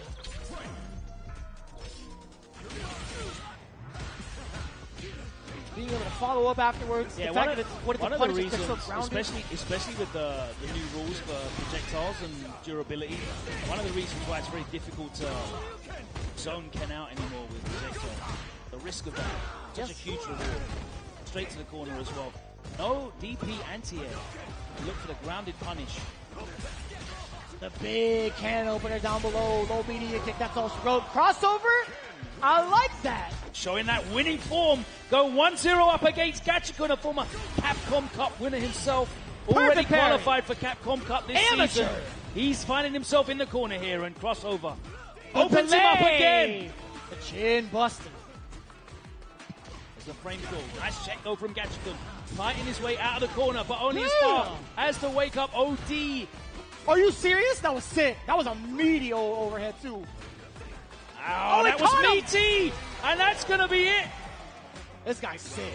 Set point for Crossover. This guy Crossover's pretty sick. Looking to take a very big name down here. Ooh, no show you. The jump fears. Just when you think the cross-up's happening, he breaks your ankle. He's not together. Bufflin. For that grounded punish, Crossover going for the hardcore stuff. Optimal stuff. What? Misturn. How's he going to get out of the corner, though? At least ready for it. Backs it up. He's going to set up for the SR. Yes, sir. You absolutely knew it. Frames has to force that. But there's a punish counter behind it. Not doing a huge amount, but he's going to do enough. Definitely take 30% off that level 2. There's the shimmy. Off of the air reset as well. Yes, it does. But it's still a Crossover who has the game advantage. He's still at set point. And he's got that level 3. That's a big thing to have in the pocket. Uppercut. Not going to miss it this time. Oh my god, he just ate that wrong. Yeah, spends it as well. He's going to put him in the corner. He's going to have a huge life lead here.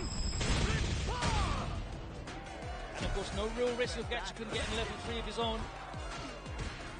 Level 2. So threatening if he can get to it. Big whip punish. Drive rush, causing problems. Other It's side. the off. Slow and steady. Got to still has No anti-air. Get low. Crossover not ready with the anti-air yet again against the jump. Crossover just blocking these whirlwinds as well. Oh, but he hit! Oh my god, set up the level 2. No, he gets the overhead. And he's going to be able to level it out 1-1. And that's a tough call, too. A slight delay, I feel like, on the overhead. Crossover wasn't ready for it.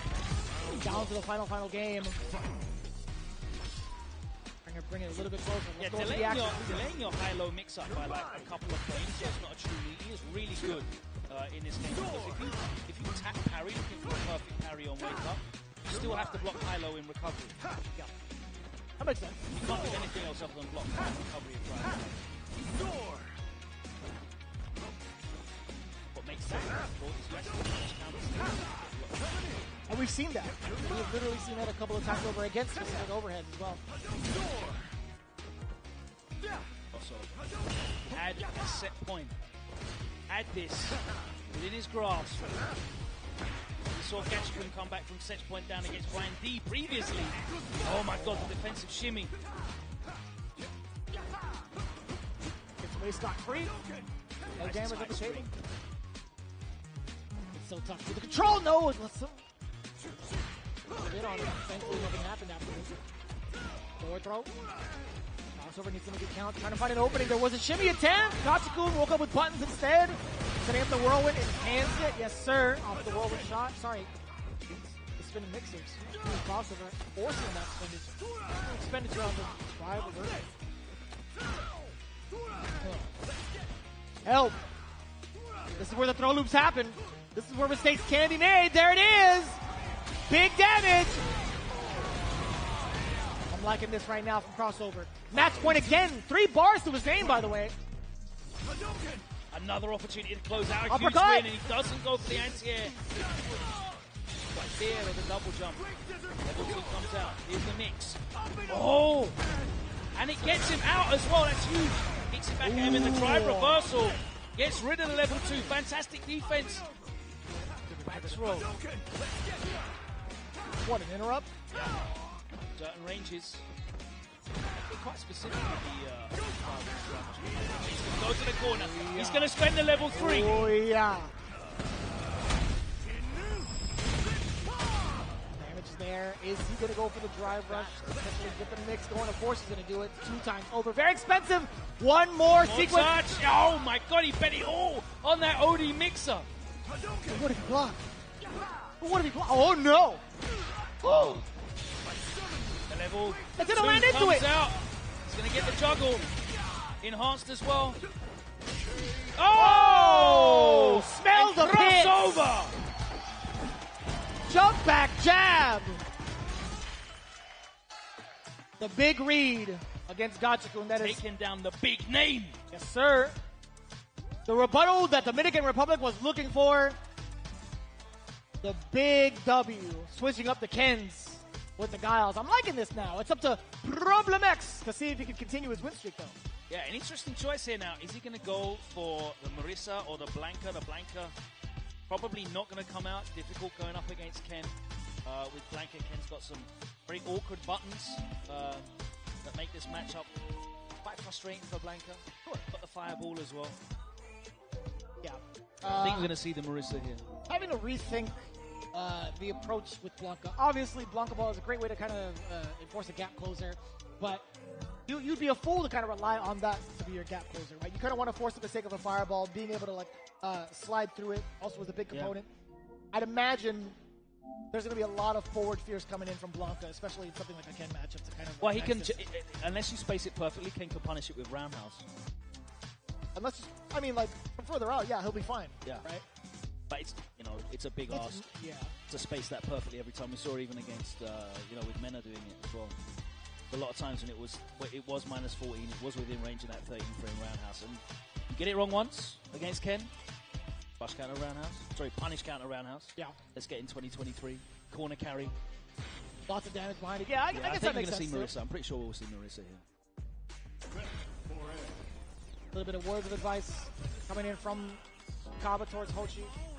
Hochi again, pretty solid Ken overall. Yeah, I mean, he's just a solid Shoto player in this game. He was a Kuma player in 5.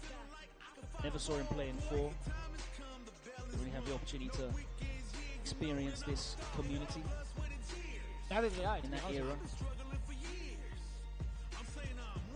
We are going to gear up. I do want to see what the character selection will be. Is it going to be the Marissa? Is it going to be the Blanca for the side of Problem X?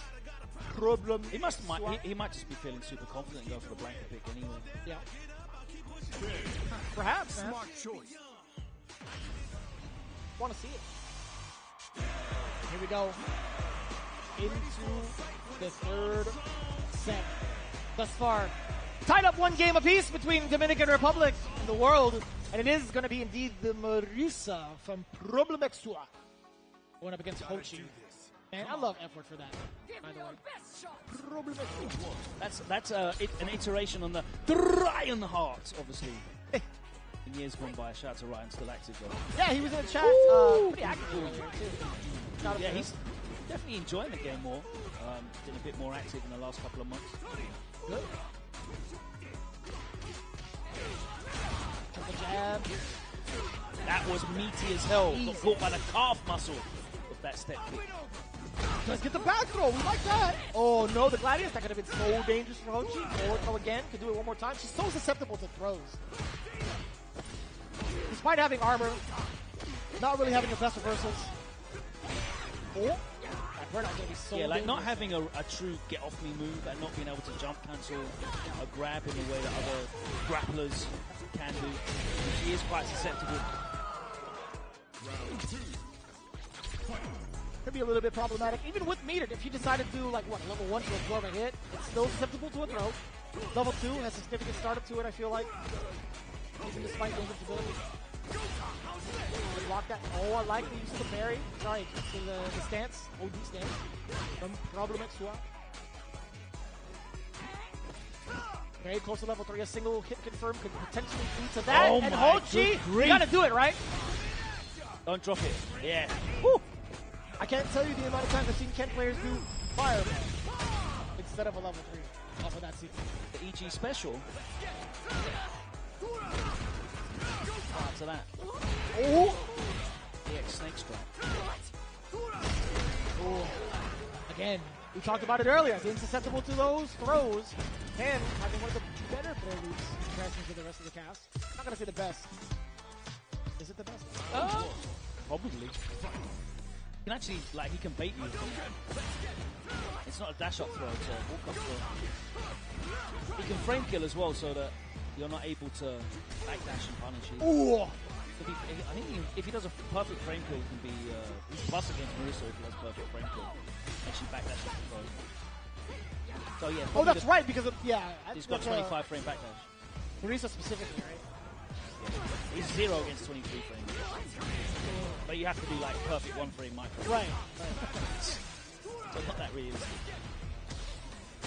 This is a problem. Yeah, like in that situation with that little life left, armor is not going to save you. So the big Ken play has been working out thus far. Look at that match point again. It looks like the strategy is paying off here for Team They Are the New Order. Oh, that's a bait. There's the bait. Big punish here. Oh no! I don't know about that one. You're going to pay heavily for bomb it. in France. No, run cancel. Alex, safe jump over. Oh, and he gets out. The corner, that's fine. Dimikai's all you want. We're going to get the side switch. No, it's drive rush forward into the heavy, a ton of fierces, excuse me. Oh boy, no response. Letting him knock on the ward.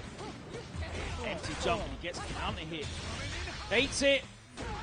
And Problem's going to be able to get the meterless kill here. Not too bad, not too bad. All things considered, Hochi dropping a very, very big punish. Going for the crouching heavy punch, not finishing the rest of his fight. Oh, I feel like he could have been close enough for I respect looking for the whiff punish, though. Oh, beats him to the punch with a drive rush jab. Like, literally. Ooh, okay, we're going low.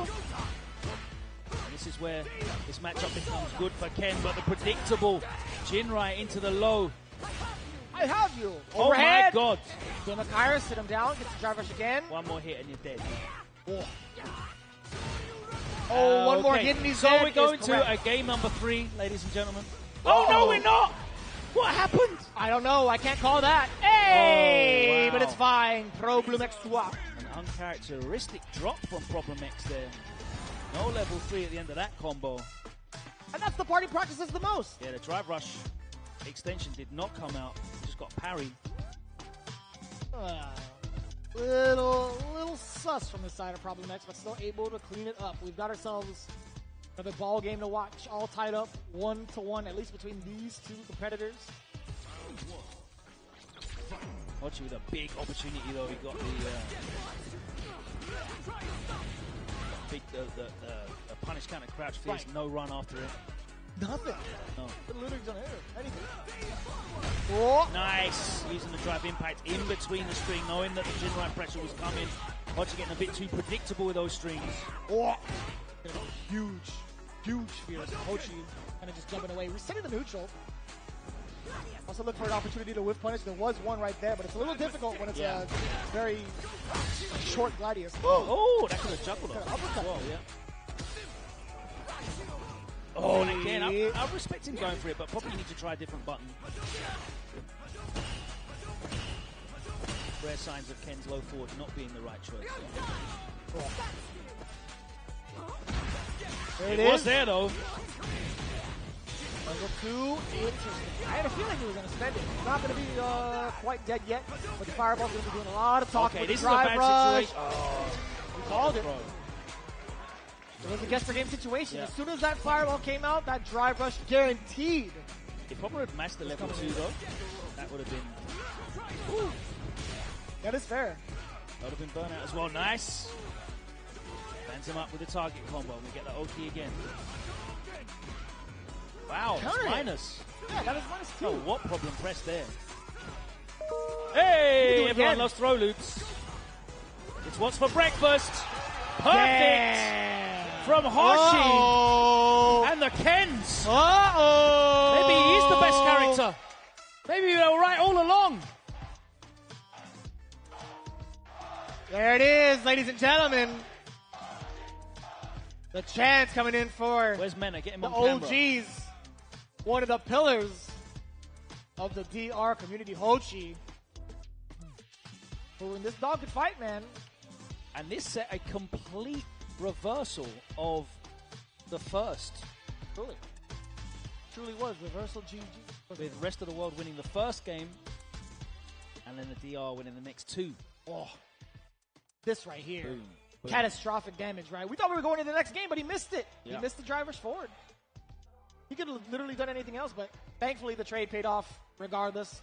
But this is what's ever so impressive, right? Hochi still holding it out against the damage that Marisa can dish out. And then we talked about the throw, right? Being susceptible to the throws. That's one of the big things. One of the big strategies you got to utilize against Marisa, right? Doesn't have a proper reversal. That was a weird situation there. Can't use armor out of it. Yeah. He has to hold it. She has to force the meter, which you might just see later, right? Ugh. Oh, wow. I forgot that was the last round. Either way, the throw bait. Full confidence now coming in for the DR team with their current score. I just want to get in that fridge. This one right here. I just want to break in there. Good. Need Put it my onto the refreshment, desk. please. Running out. Look, I've already... Cheers, fam. All right, 2-1. Now to Team DR, and the Kens have done their job. It's now time for the Guiles to step up, and first up is going to be Brian D. Up against Ending Walker out of the UK. You know, I don't mind the DJ pick from Ending Walker here. I find that a very enjoyable matchup, Guile I agree. versus DJ.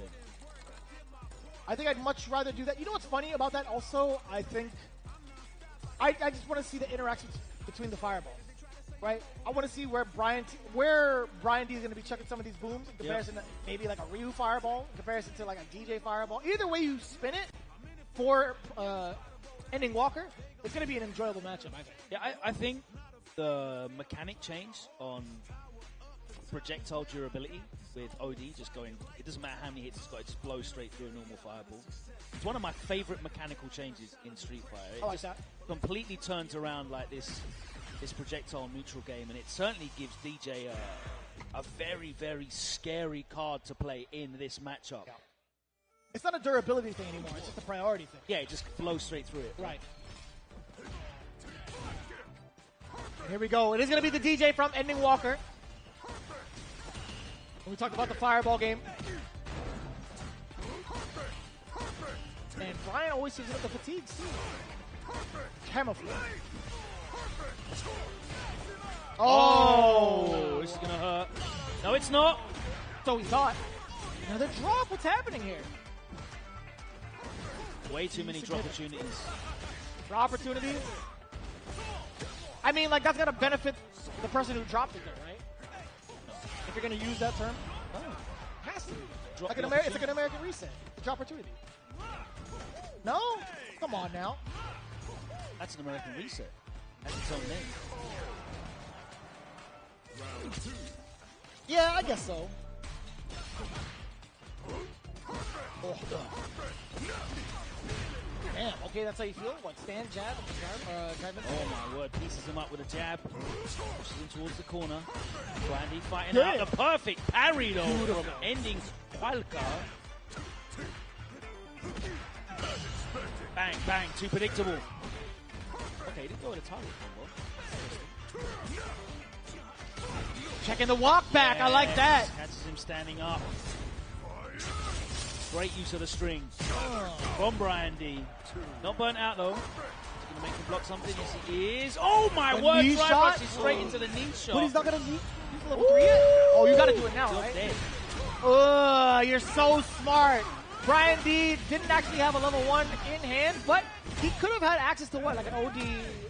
Did he have time for OD flash kick? He was standing. That's fair. That's fair.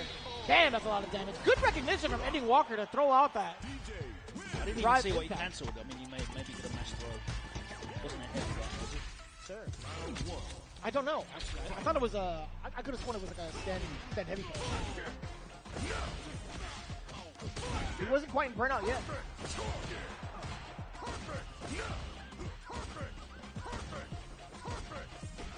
Yeah, and he's willing to hold that out. The parry. Andy Walker stuck in his corner. Brian, what are you going to do about it? Oh, boy. The amount of control, too. We talked about the fireball spacing. Where he's going to stand and throw some of these booms against Ending Walker. Looking for that OD. Air slasher. Nice use of the crouch and medium kick to catch the sway. Oh. Sasu scenario. Does get the counter hit. Gets to do it again. Sasu. Oh. One of Ending Walker's biggest strengths. Brother. Perfect parry. Brother. Are you kidding me? Sticking in another drive impact for the stun? Brian D actually had the resources this time to use an invincible reversal level 1 super. Problem X and Kakarot enjoying that. Not a single spark of emotion on Ending Walker's face. Hyper focused on the screen here. I like it. Perfect parry into the OD slash. He gets in a bit of screen space, but Brian D once again fighting his way out. Counter hit and another perfect parry. Oh, but it didn't lead to anything. No. The opportunity for Brian D. Ending Walker. I mean, Ending Walker dropped the perfect parry low medium. Yeah, right? so that's his opportunity. It was Brian D's opportunity to rebuttal. What do you mean? Not punishable, is it?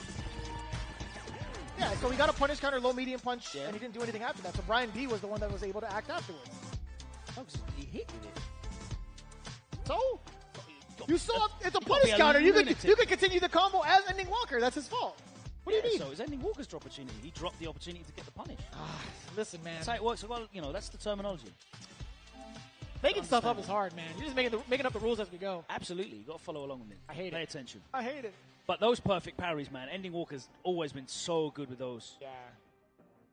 A little bit troublesome, I feel like, for Brian D. And right? so cheeky at sneaking in those extra drive impacts. So I think that was really made a difference, right? The second one was a lot cheekier than the first one. Absolutely. Right? That's all things considered, right? You can't really see it down below, but that second drive impact, there was some gusto behind it. Yeah, he had two bars there as well. There was 2 bars from the side of Brian D, right? So that's tough. As you see the conclusion of it, Ending Walker showing his strength with a multitude of characters, but keeping the mix alive, man. It's hard to keep track of. Because even after that opportunity, I'm not going to say drop opportunity, but even after that opportunity of the hit, right, going into the fake Sobot, it's still a guessing game. Moving on into the next matchup, Mono versus Gaba. The same matchup, I'd imagine. Sure, yeah. We might see Aki. I think Aki's quite interesting into zoners, to be honest with you. It's very difficult to zone her. I'm not going to say I've seen this matchup enough outside of Automatic Stream. But he is like an anomaly in regards to like playing Aki. Hikaru, maybe? I've seen him play. I've heard that Aki is quite interesting into JP and Guile. Okay. Yeah, I'm genuinely like clueless in those matchups. But we'll see. Okay. Perhaps. Or not. We might just get the same matchup again. It's tough. I'd imagine that Mono's going to just focus on it. It is an exhibition. It's an exhibition. That's right. Win or lose, this is a very like opportune time to test out your characters and fine-tune it to where you want it to be competitively. Yeah. I mean, but he gets to play Kaba like almost every week tournaments, so we'll see. Or even like in a regular session. Yeah. Perhaps. All things considered. Puerto Rico, Dominican Republic. What is that, a 30-minute plane ride according to them? Yeah. They barely get over. It's like, all right, I was just barely getting settled into my flight. Mono was telling me all about it. He's like, you know what, I'm getting ready to sleep or getting ready to like stretch out in my seat, and we're already landing. Oh, he's like that. He's got stretching out seats. Money. That's what he said. I respect it. That's esports. Real esports. Business class. Wow. Couldn't be me. Yeah, I only turn right when I get on a plane. You ever turned left when you get on a plane? Not ever. Never in my life. All right, it is going to be the same matchup. Different players. Kaba with a Guile. Woo! He had charge and was ready to react. That's crazy. Ric Flair, That's is that you? crazy. Nate, you want to go one-on-one with the Nature Boy? Yeah, this set is not going to be a 60-minute Iron Man. Oh, definitely not. No, he's still high enough to get the punish counter. Yes, sir. Man, still committed to the jump. Committed to the heavy. That's the problem with those throw baits. You commit to the heavy, you can't react. Susceptible to jumps. Did you see how active that was towards the end? Oh. That's fine. This is the exact interaction we were looking for, right? I think, again, from this distance, DJ can easily go toe-to-toe with the Sonic Boom. That's fine. Mono PR is going to be building up some of that drive gauge back. Only to drive rush on in there when it's time. Kaba doing the same thing. He was settling on some of the drive gauge as well, just waiting for the opportunity. Wow, the button choice. The Street Fighter 2. Woo! Okay. Mono closing out the first round. A lot of patience there. Specifically from Kaba, I have to say, I was very impressed by his patience not cracking in that projectile wall, but Mono was able to get in a couple of times. He's getting the better of those damage exchanges. No, that drive rush overhead is not real. Damn. That flash kick is real though. Oh, that's too far. Just too far away, but he pressed the parry. Yeah. Punch in the face. The damage incoming, level 3. There gets all of it. Damage significant. Burnout pretty close to it. Kaba, what are you going to do to seal it? Oh, no. It's always tricky, man. You think you have just enough time to rebuttal against the fireball. You don't. You don't.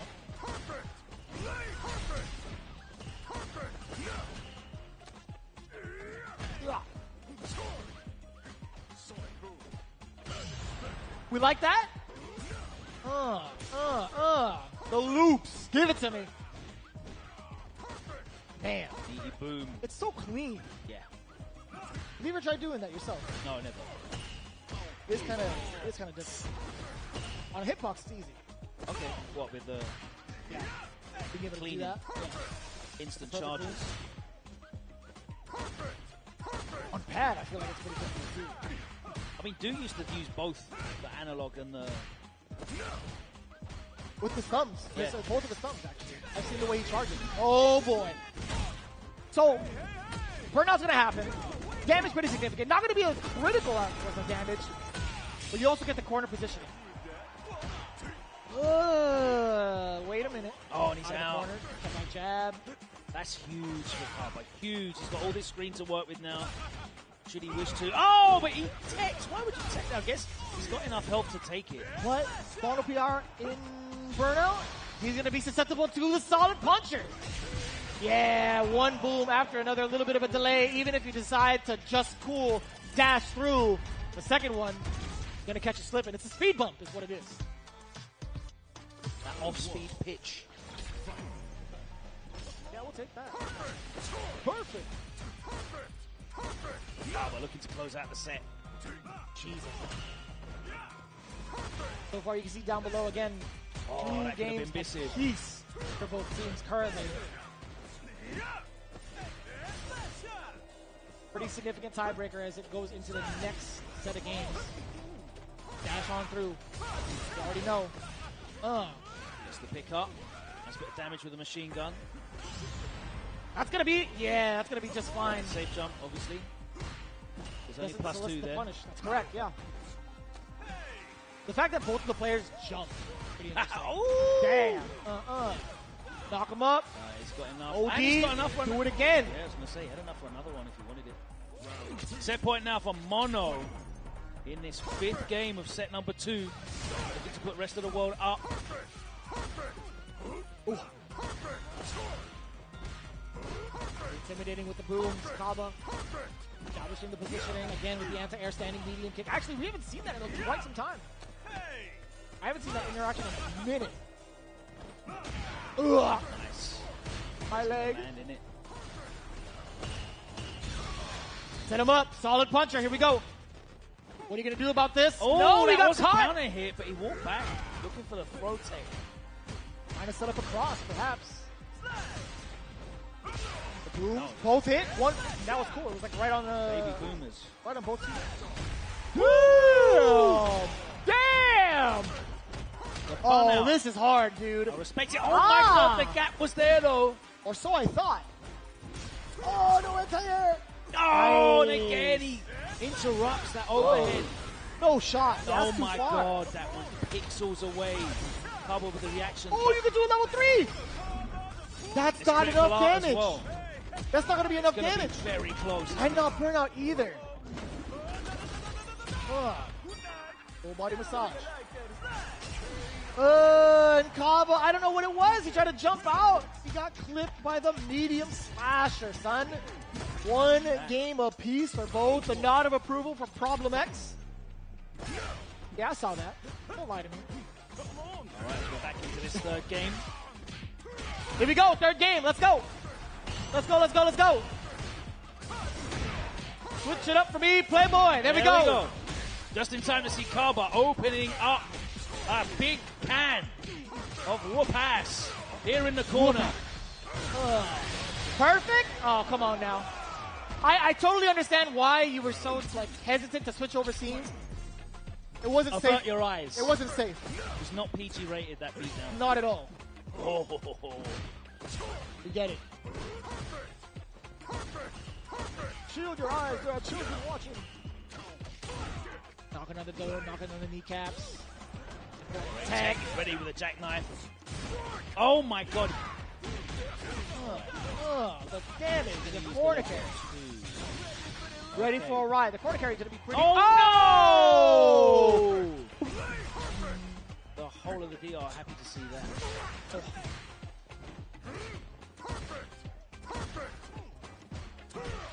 You can imagine, Honor PR has practiced that combo, thoroughly, over and over. Drive rushing straight into buttons and booms. That feels bad. Oh! And that's going to be the level 3. Damn. Harbor is the one to put Team DR into the lead as we finish up our 5th game of this second set. The score stands at 3-2, and it is going to be Mena and Kakaru stepping up. And this, by the numbers, bodes very well for Team DR. Right. Because we have those 2 Ken matchups that worked out for them. And Mena very capable as well of beating Kakaru. Seen it. Only need 2 more wins. While we're watching the replay, But we have the wild card. do you think the chance of the wild card is going to happen? I think we'll see it now. You think so? Yeah, I think we'll see it now. I'm really curious to see how that rule is going to be played out. But either way, it was looking pretty damn good for Mono these first couple of games, or first couple of rounds. We're going to get to this level 2 drop, and that's really where everything turned around. I don't know what that decision was. Truly. I get you want to get the corner push. The damage is pretty significant. But, something he's practiced pretty consistently, I feel like. Rough. The fatigue possibly setting in, but who knows? All right. So My man Kakaru is big chillin', by the way. These men are playing a horizontal. Kakaru is... He is laid back. He's sitting like the lawnmower man. He's ready to download everything into that hitbox. Yeah. There he is. He's ready / for it. leverless controller. Other brands are available. He's tapped into the matrix. I'm in. He sees the numbers. And it's such an easy movie to watch when it comes to international flights too. Just watching the entire what is it, a trilogy? Oh, you know got they to sit through the second and third one. The second and third one were hot trash. I'm not gonna lie to you, I've never seen him. Oh, well, there you go. That was my They first time I was on the clearly plane. I'm not like, huh. Sitting through. All right. Not doing that again. Then I immediately moved on to John Wick. There you go. That's those films get better every film. Mm-hmm. Rarity. Damn right. Ooh, okay, Mena in. Perfect parry. Departure right Two above him. Titans going at it. I love that air to air too. Jump back medium punch cancels an air ball. Nice spacing again. That's -12. Ooh, the perfect parry will deal with it though. That is the Kakaru special. After all, probably one Gamer's 8 set up. Ah, I like that. Significantly by JP to the positioning of the departure. Right? Dash up, blocking the overhead. No rock smash for you. Get off of me. Do it again. Checks the walk. I love that. NRD. Yeah, level 2. Look at the damage. To the corner. Set up the doll. Blanca-chan. Nutty. We got smoke. We got burnt out here at the desk, but it's okay. Level 2 comes out. Oh, it doesn't matter. Oh, that is deep, too. That was that. What the? Still trying to work his way in ankles? burnout. Wait. Oh! He went for the air ball and he got clipped by the tip of the spike. My eyes. The goggles, they do nothing. They do nothing. Anti-air, you know. Watch this. Into nothing, though. Happy to let it rock. Drive rush interrupts the forward fierce.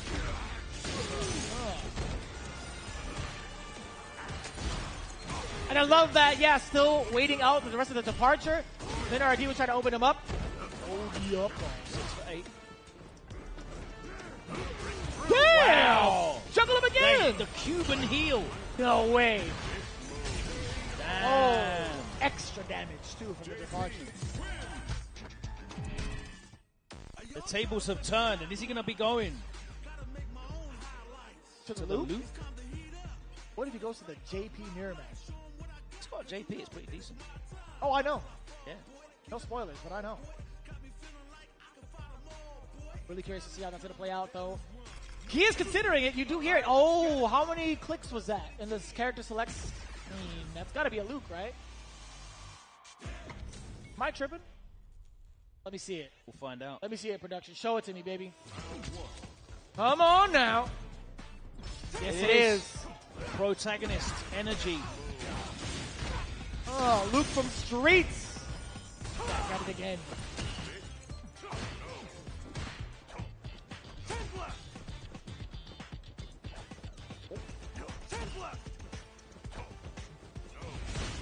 It's refreshing to see his Luke again, really. I don't know, I didn't really get to see it as much. No? Here today. Outside of the exhibition. Oh, no. the fierce. Picks him up. Heavy flash knuckle. Slam to the corner. Characters with the complete package, man. The damage, the range, the speed. Fireball as well. Oh, my God. Counter Speaking hit. of buttons. Oh, could have got more than that. There's the punish on the OD amnesia. No! Oh, no! You could have just held it. You could have just held the flash knuckle. Fireball into uppercut, by the way. Off the crouching fierce. Didn't even need the person. Oh, that's a tough spot. Anxious to navigate that level 2. Still in Oh, burnout. chip! That's all she wrote. NRD, a slight drop. The frustration setting in a little bit. Can't afford to be dropping against characters like JP. Especially when you spend your resources to get in. Nerve setting in. Go forward, drive rush, going to go to the corner. Perfect! Oh no! Again! What is happening, Logan? Big stage issues. Cool. Let's not mess around. 2 lights. This counter, we're going to get the side switch. No, we're just sending him full screen. That's fine. If we set up the departure on top, do we use a teleport? Do not. He backs out. Oh my God, the trade. He's going to pick up there. Hit him. Trade him. Uppercut. Ooh! And that is going to be it. 2-0 Kakaru. Word. And we are level at 3 apiece. Team DR against Team Rest of the World, and Kakaru gets revenge. He's feeling that. for the Yeah, first 2 set. straight. Yep. Yeah. That's kind of hype. Can't get more evenly matched than that. That's kind of OD.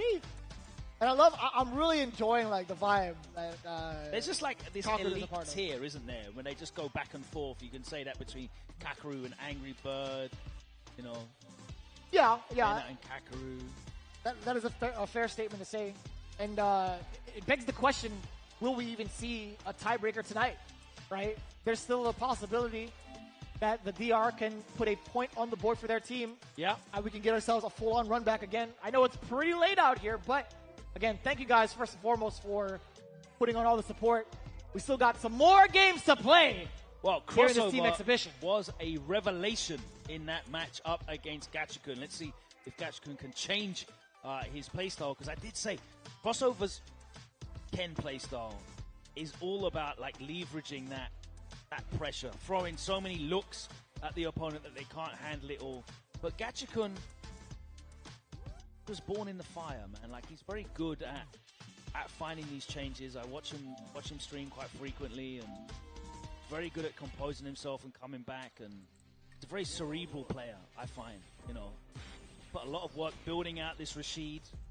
Not many players out there have been committed to using him as a tournament character. I'll give credit to Big Bird and to JB, who I've seen really putting the work in and committing to Rashid wholeheartedly. Yeah. And there's one big factor that we do like to highlight when it comes to Gachikun, and it's been very evident since his progress in Street Fighter V. His defense is world class. I think he's so hard to open up in terms of the movement, even in the corner as well. If you lock him down momentarily, he will find a way to get out, which is actually pretty impressive. And that's what made it even more impressive. Crossover was able to do it in the first set. Like, it was a thorough, like, outclassing. He outplayed him, won. It wasn't just Ken low forward, drive rush no, in. It was not even Pro close. loop in the corner. Like, beat him clean. It's a very impressive win.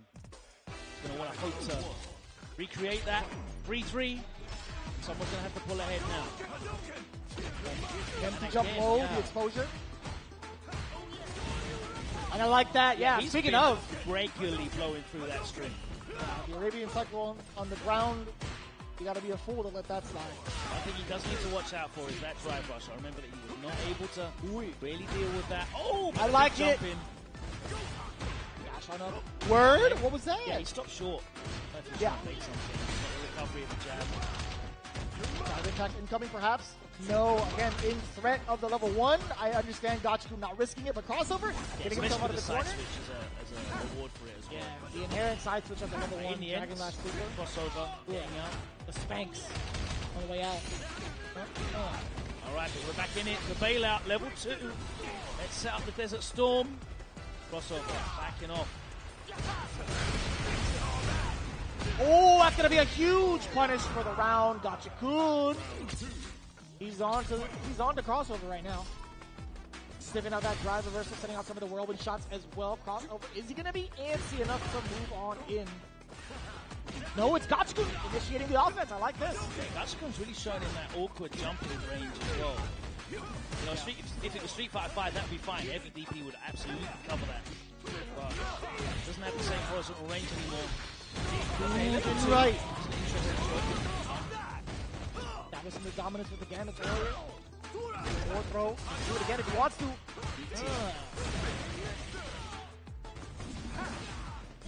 Wasn't meaty enough. Yeah, spends 2 bars. Gets stuffed by the whirlwind. Crossover. Got a lot of resources left still. Damn, that was a call out for sure. Something we haven't seen yet. Just the medium. Uppercut. Oh, no DP. That and I get it. Like you're anticipating maybe like the wall jump, right? Oh my God, Grady with a crouch fierce as well, by the way. With the pace this is going, I wouldn't be surprised if we went into a final game between these two heavy hitters. Set up for the movement, yes sir. The enhanced dash from the Cyclone. Frames, and hold that. Also checking the walk back as well. I like that from crossover with Gachikun again. The defense is impenetrable at the moment. Amateur! Oh! You got DP after that. Yep.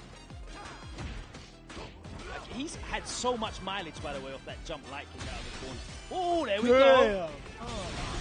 Coming at ya! That's actually not optimal, though. He crouched this snip. Yeah. You mentioned that on commentary during the premiere. France, yeah. Combo reads are interesting in this game, right?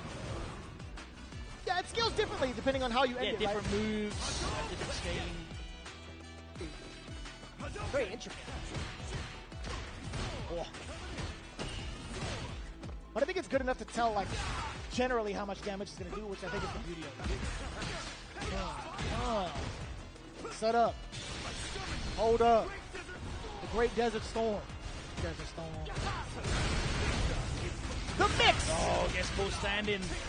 Fast forward, and there's the splat. He's not ready for all of it. And that is going to be game number 1. Gachikun. Off a sneaky way to do it, too. A little smile on his face. There's a big smile in the background from Problem X, though. Yeah. And you see when Problem X is smiling, that big teethy grin, you know that something dirty happened. You know that something nasty just hit somebody. He's a fan of that. Yeah, he in loves his head, I always ask him, how many times do you say clip that in your head? He's like, multiple times. That's my closest Problem X I can get. Yeah. In terms of the tone. It Mannerism? sounded like Victor Timely. A little bit. A little bit. Multiple times. He sounds like that to me sometimes. But yeah, I do want to know. I really wonder what's being discussed on the bench from the side of the Team DR. Excuse me. Woo, okay. Gotcha, boom, got those. Go time. Word? Oh, bro. It attracted him in, is what it was. That was crazy. He didn't get the weather warning. That was certainly an interaction that happened. Yeah. Again, he gets caught by that drive rush. He hasn't been able to check that at all. It's Gachikun that's actually been putting crossover off with his different looks. The jump-ins from awkward ranges. The crossover doesn't want to anti-air. And again, look. The drive rushes where he can't react. It feels shallow, too, some of these jump-ins. So I get the reluctancy for crossover. Yeah. Do it again if you wanted to. Gosh, important tech. Crossover would have been dead if he hadn't. Yeah. How? Set point now here for Gachikun. Looking to make it 4-3 to Team Rest of the World. Oh, beats him to the punch. The drive rush gets hella plus range there.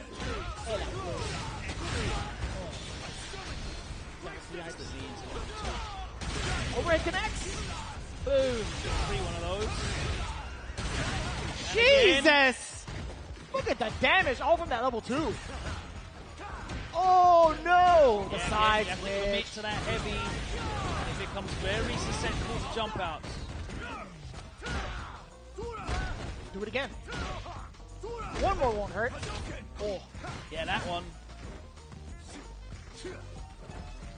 Help me understand. Oh! Spend it all? He can't get a kill anyway. No, he cannot. Oh, you had to wait for it. Super Rashid kick. Gachikun absolutely ready Follow for the and dragon. subscribe. Yeah, go on. Gets the win. 4-3 now to Team Rest of the World. And that means that it could all come down to this. It could be.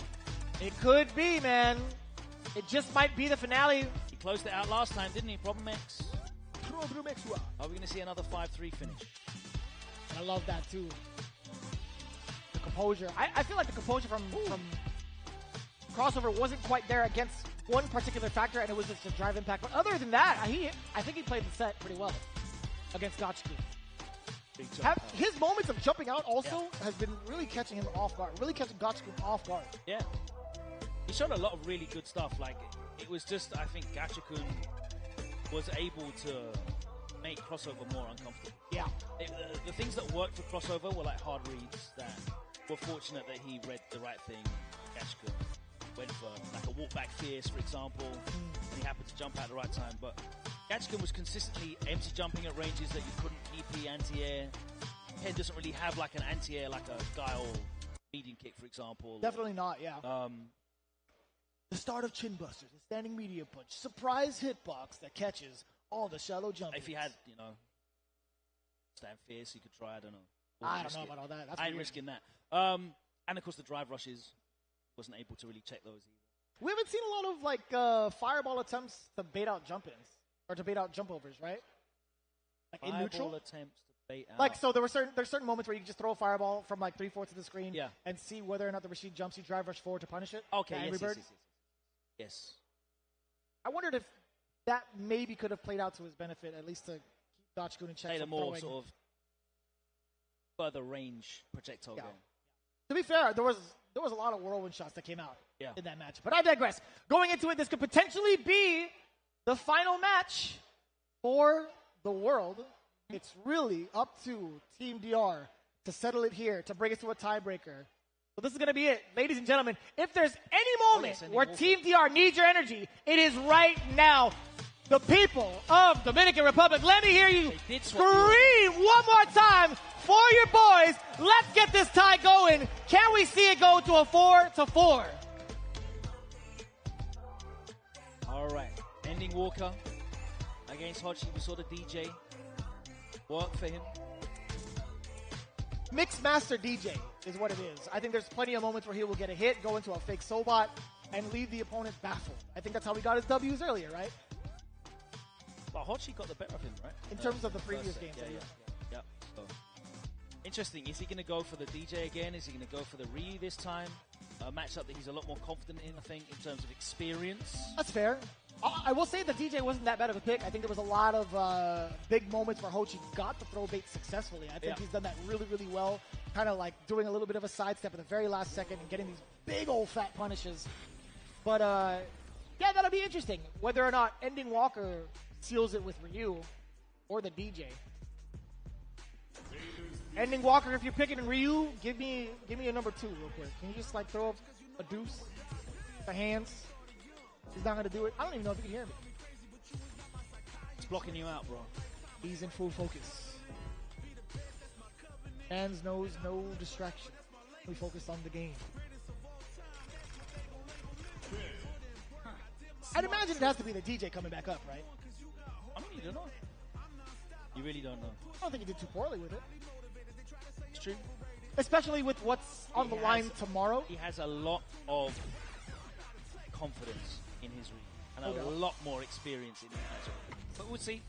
Time for the big reveal. It's going to be the DJ again, so yes. Okay. As you said, Gotta do this. getting the hours in, or minutes, I guess, in with the DJ. This game's mad fast. Definitely going to be Hochi, by the way, in the top left. Oh, no! What? I don't know what that was, brother. That's definitely not a combo in my book. But it's definitely Hochi on the side of Ken. Again, just in case. Do not get confused. Hochi navigating that Ken. Not a tool, man. Give me that. Give me that drive gauge for breakfast, lunch, and dinner, brother. Oh, and man. Another punish counter. Here we are in the corner. He's got the level 1, though, so he's not completely defenseless. Oh, up until but that he wasn't point. ready with it. And Ending Walker's going to close out the first round without having to spend any of that soup into that precious. That rules everything Straight around. into a fierce punch to the jaw. Damn, that hit so deep. That was at the top of the kneecap. Shin punches, deadly. Jesus. Oh, you thought. Hochi. Call out on the swing. I love that. Shifu Jinrai saving 1 bar just in case to bring himself into the next round. That's got to be Hochi's round, right? Yes, Yeah, it there is. we go. The throw closes it out. It was a counter hit. Ending trying to press something to get it started. But he is going into this last round. Come on in now. Here we go. With 3 bars. Is he going to spend it early? No, he's going to go for the mix. Oh! Standing mix. That's not what he wanted at all.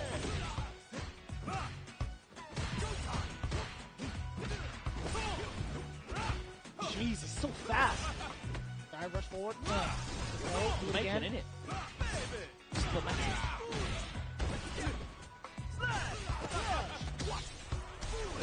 Oh!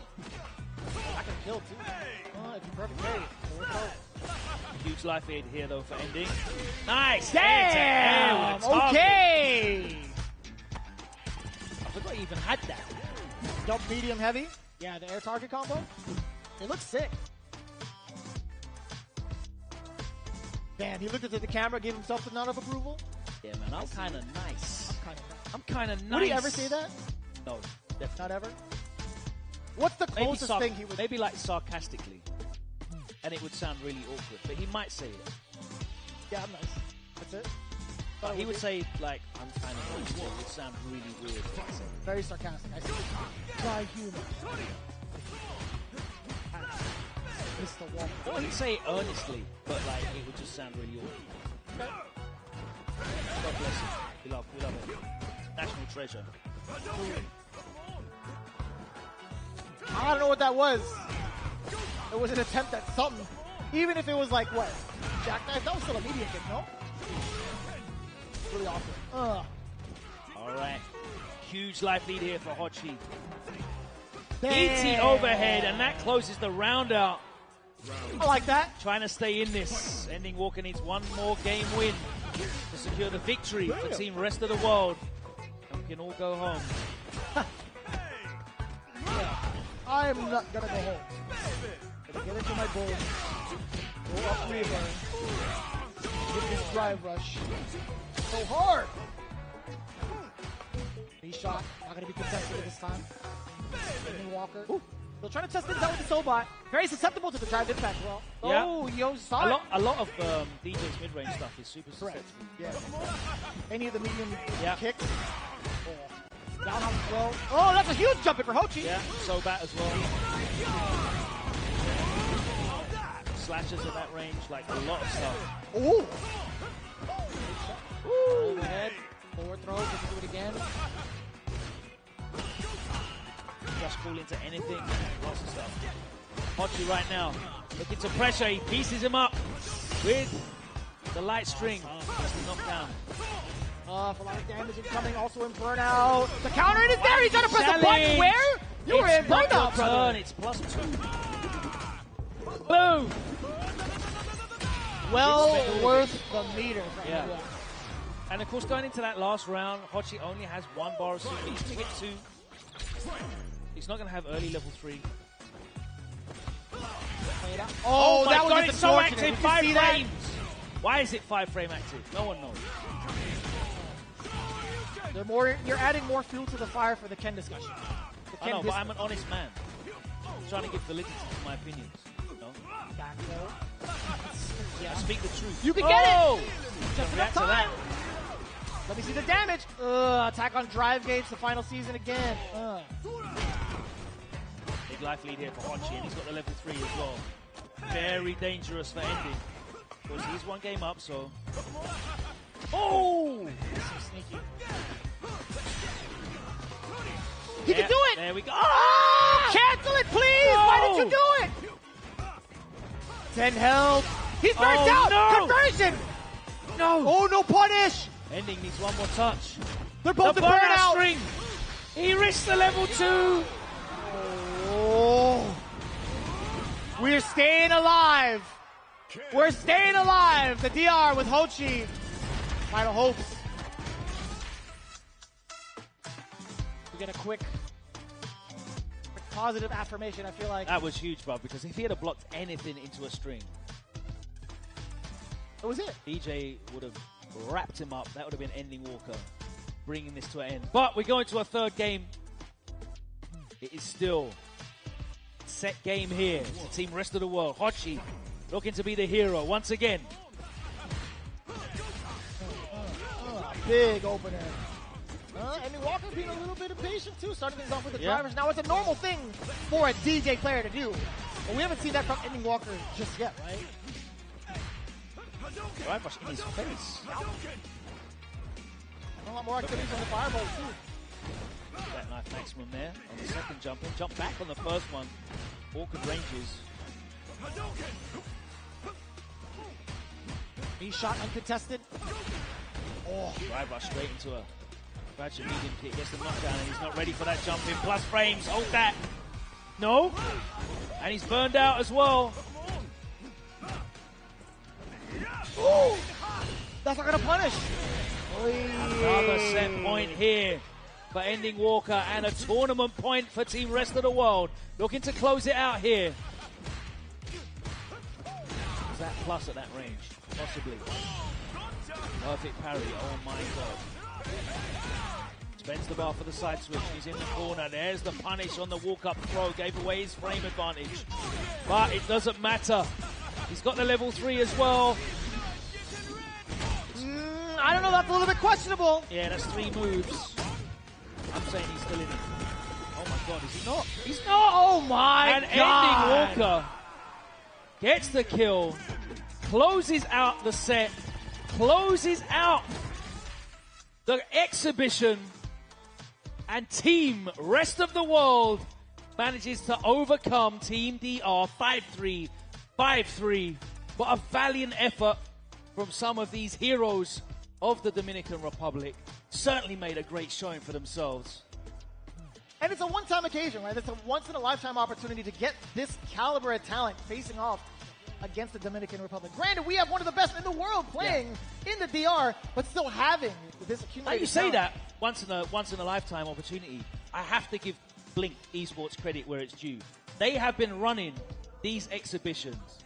They ran it in 2019 when I was here at Game Over, which was the premiere there. They ran the Blink exhibition there where they had likes of Taquido, Fudo, Cien playing in that against the cream of the DR in Street Fighter 5. They did it last year as well. They're doing it this year, and I can see this continuing as well. So a fantastic exhibition, and credit to Blink Esports for putting this together. This whole event, of course, their first Respawn that has seen a truly international contingent of players. Truly. Before we send it out back to the States, can we get a quick round of applause for all of our competitors here today as we round it out?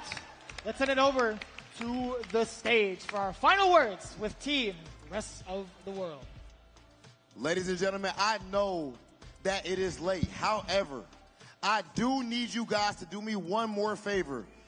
Your home countrymen, Team Dominican Republic, they put on to represent for you guys up against the whole world, one island versus the world. One more time, can we please make some noise for Team República Dominicana? Una bulla para los Tigres, bien jugado el Cava, el Mena y los muchachos, José Foco. De verdad que es un versus bien cerrado, bien divertido para todos aquí.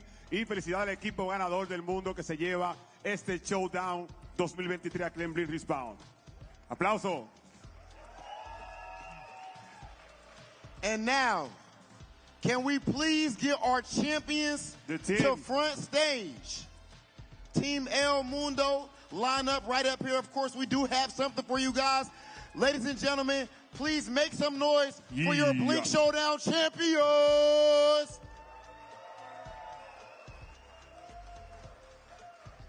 Love to see it, love to see it. I do think we have a few special things for you guys. What's this we have right here from Nicole? We have to make sure we treat you guys as champions should be treated. Of course, you guys are not just walking away with a bag, but something you can bring home and put in the background of that stream setup. Let's see these medals. What we got right here from my man's Kakadu. Kakadu con su medalla. The campeón. Blink El Mundo, Andy Walker. Problem X, United Kingdom. De verdad que increíble cómo jugó el mundo, bien jugado. Se llevan su medalla del Blink Showdown aquí en Blink Respawn 2023. These medals are crazy. Kachikun. These medals are crazy too. Mono. All respect. And actually, if I could get Raquel up here so we can ask my question to my man's Kakadu. Okay, so Kakadu, you went to war with the men of RD. So what can you tell me about your matches with Mena? Or actually, what can you tell me about Mena RD as a player? And do you have any words for the Dominican fans? メナプレイヤーはどう思いますか？そうですね、とても強くて、最初1セット目の時に負けちゃったんですけど、勝ちたいと思ってまた僕が先鋒で出て勝つことできたんで嬉しいですね。Yo creo que él es muy fuerte y aunque yo perdí en los primeros partidos, pero después yo de verdad pensé que podía ganar, así que di mi todo y pues entonces lo logramos. Okay. And of course, last thing, does he have any words for the Dominican fans? ドミニカさんに言葉ありますか？明日もいい試合するので、ぜひ見てきてください。Hay más partidos mañana, así que por favor vengan. Exacto, el hype es real mañana, así que el top 8 no se lo pueden perder, dice Caquero que va a estar increíble.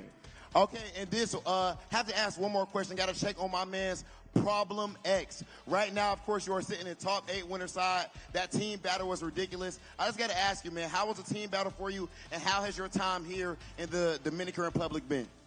The team battle was really fun, and it's amazing to team with these excellent players. And the Dominican Republic people and the country are amazing, and I really love it here. Claro, le gusta aquí Santo Domingo la energía del Blink Respawn. Ladies and gentlemen, you have seen action throughout this entire weekend up to this point, and I guarantee you, even though we are done for the day, we are not done overall. Tomorrow, we have the main event, the creme de la creme. We have Blink Respawn's Street Fighter 6 Top 8. Make sure you guys all tune in, and it is going to be a movie. Señores, mañana seguimos con lo mejor de Street Fighter 6 por aquí por el Street. Por el Blink Respawn 2023, señores. No se lo pueden perder en el Top 8. Ladies and gentlemen, we will see you guys tomorrow. One more time. Make some noise! Let's go! We gone.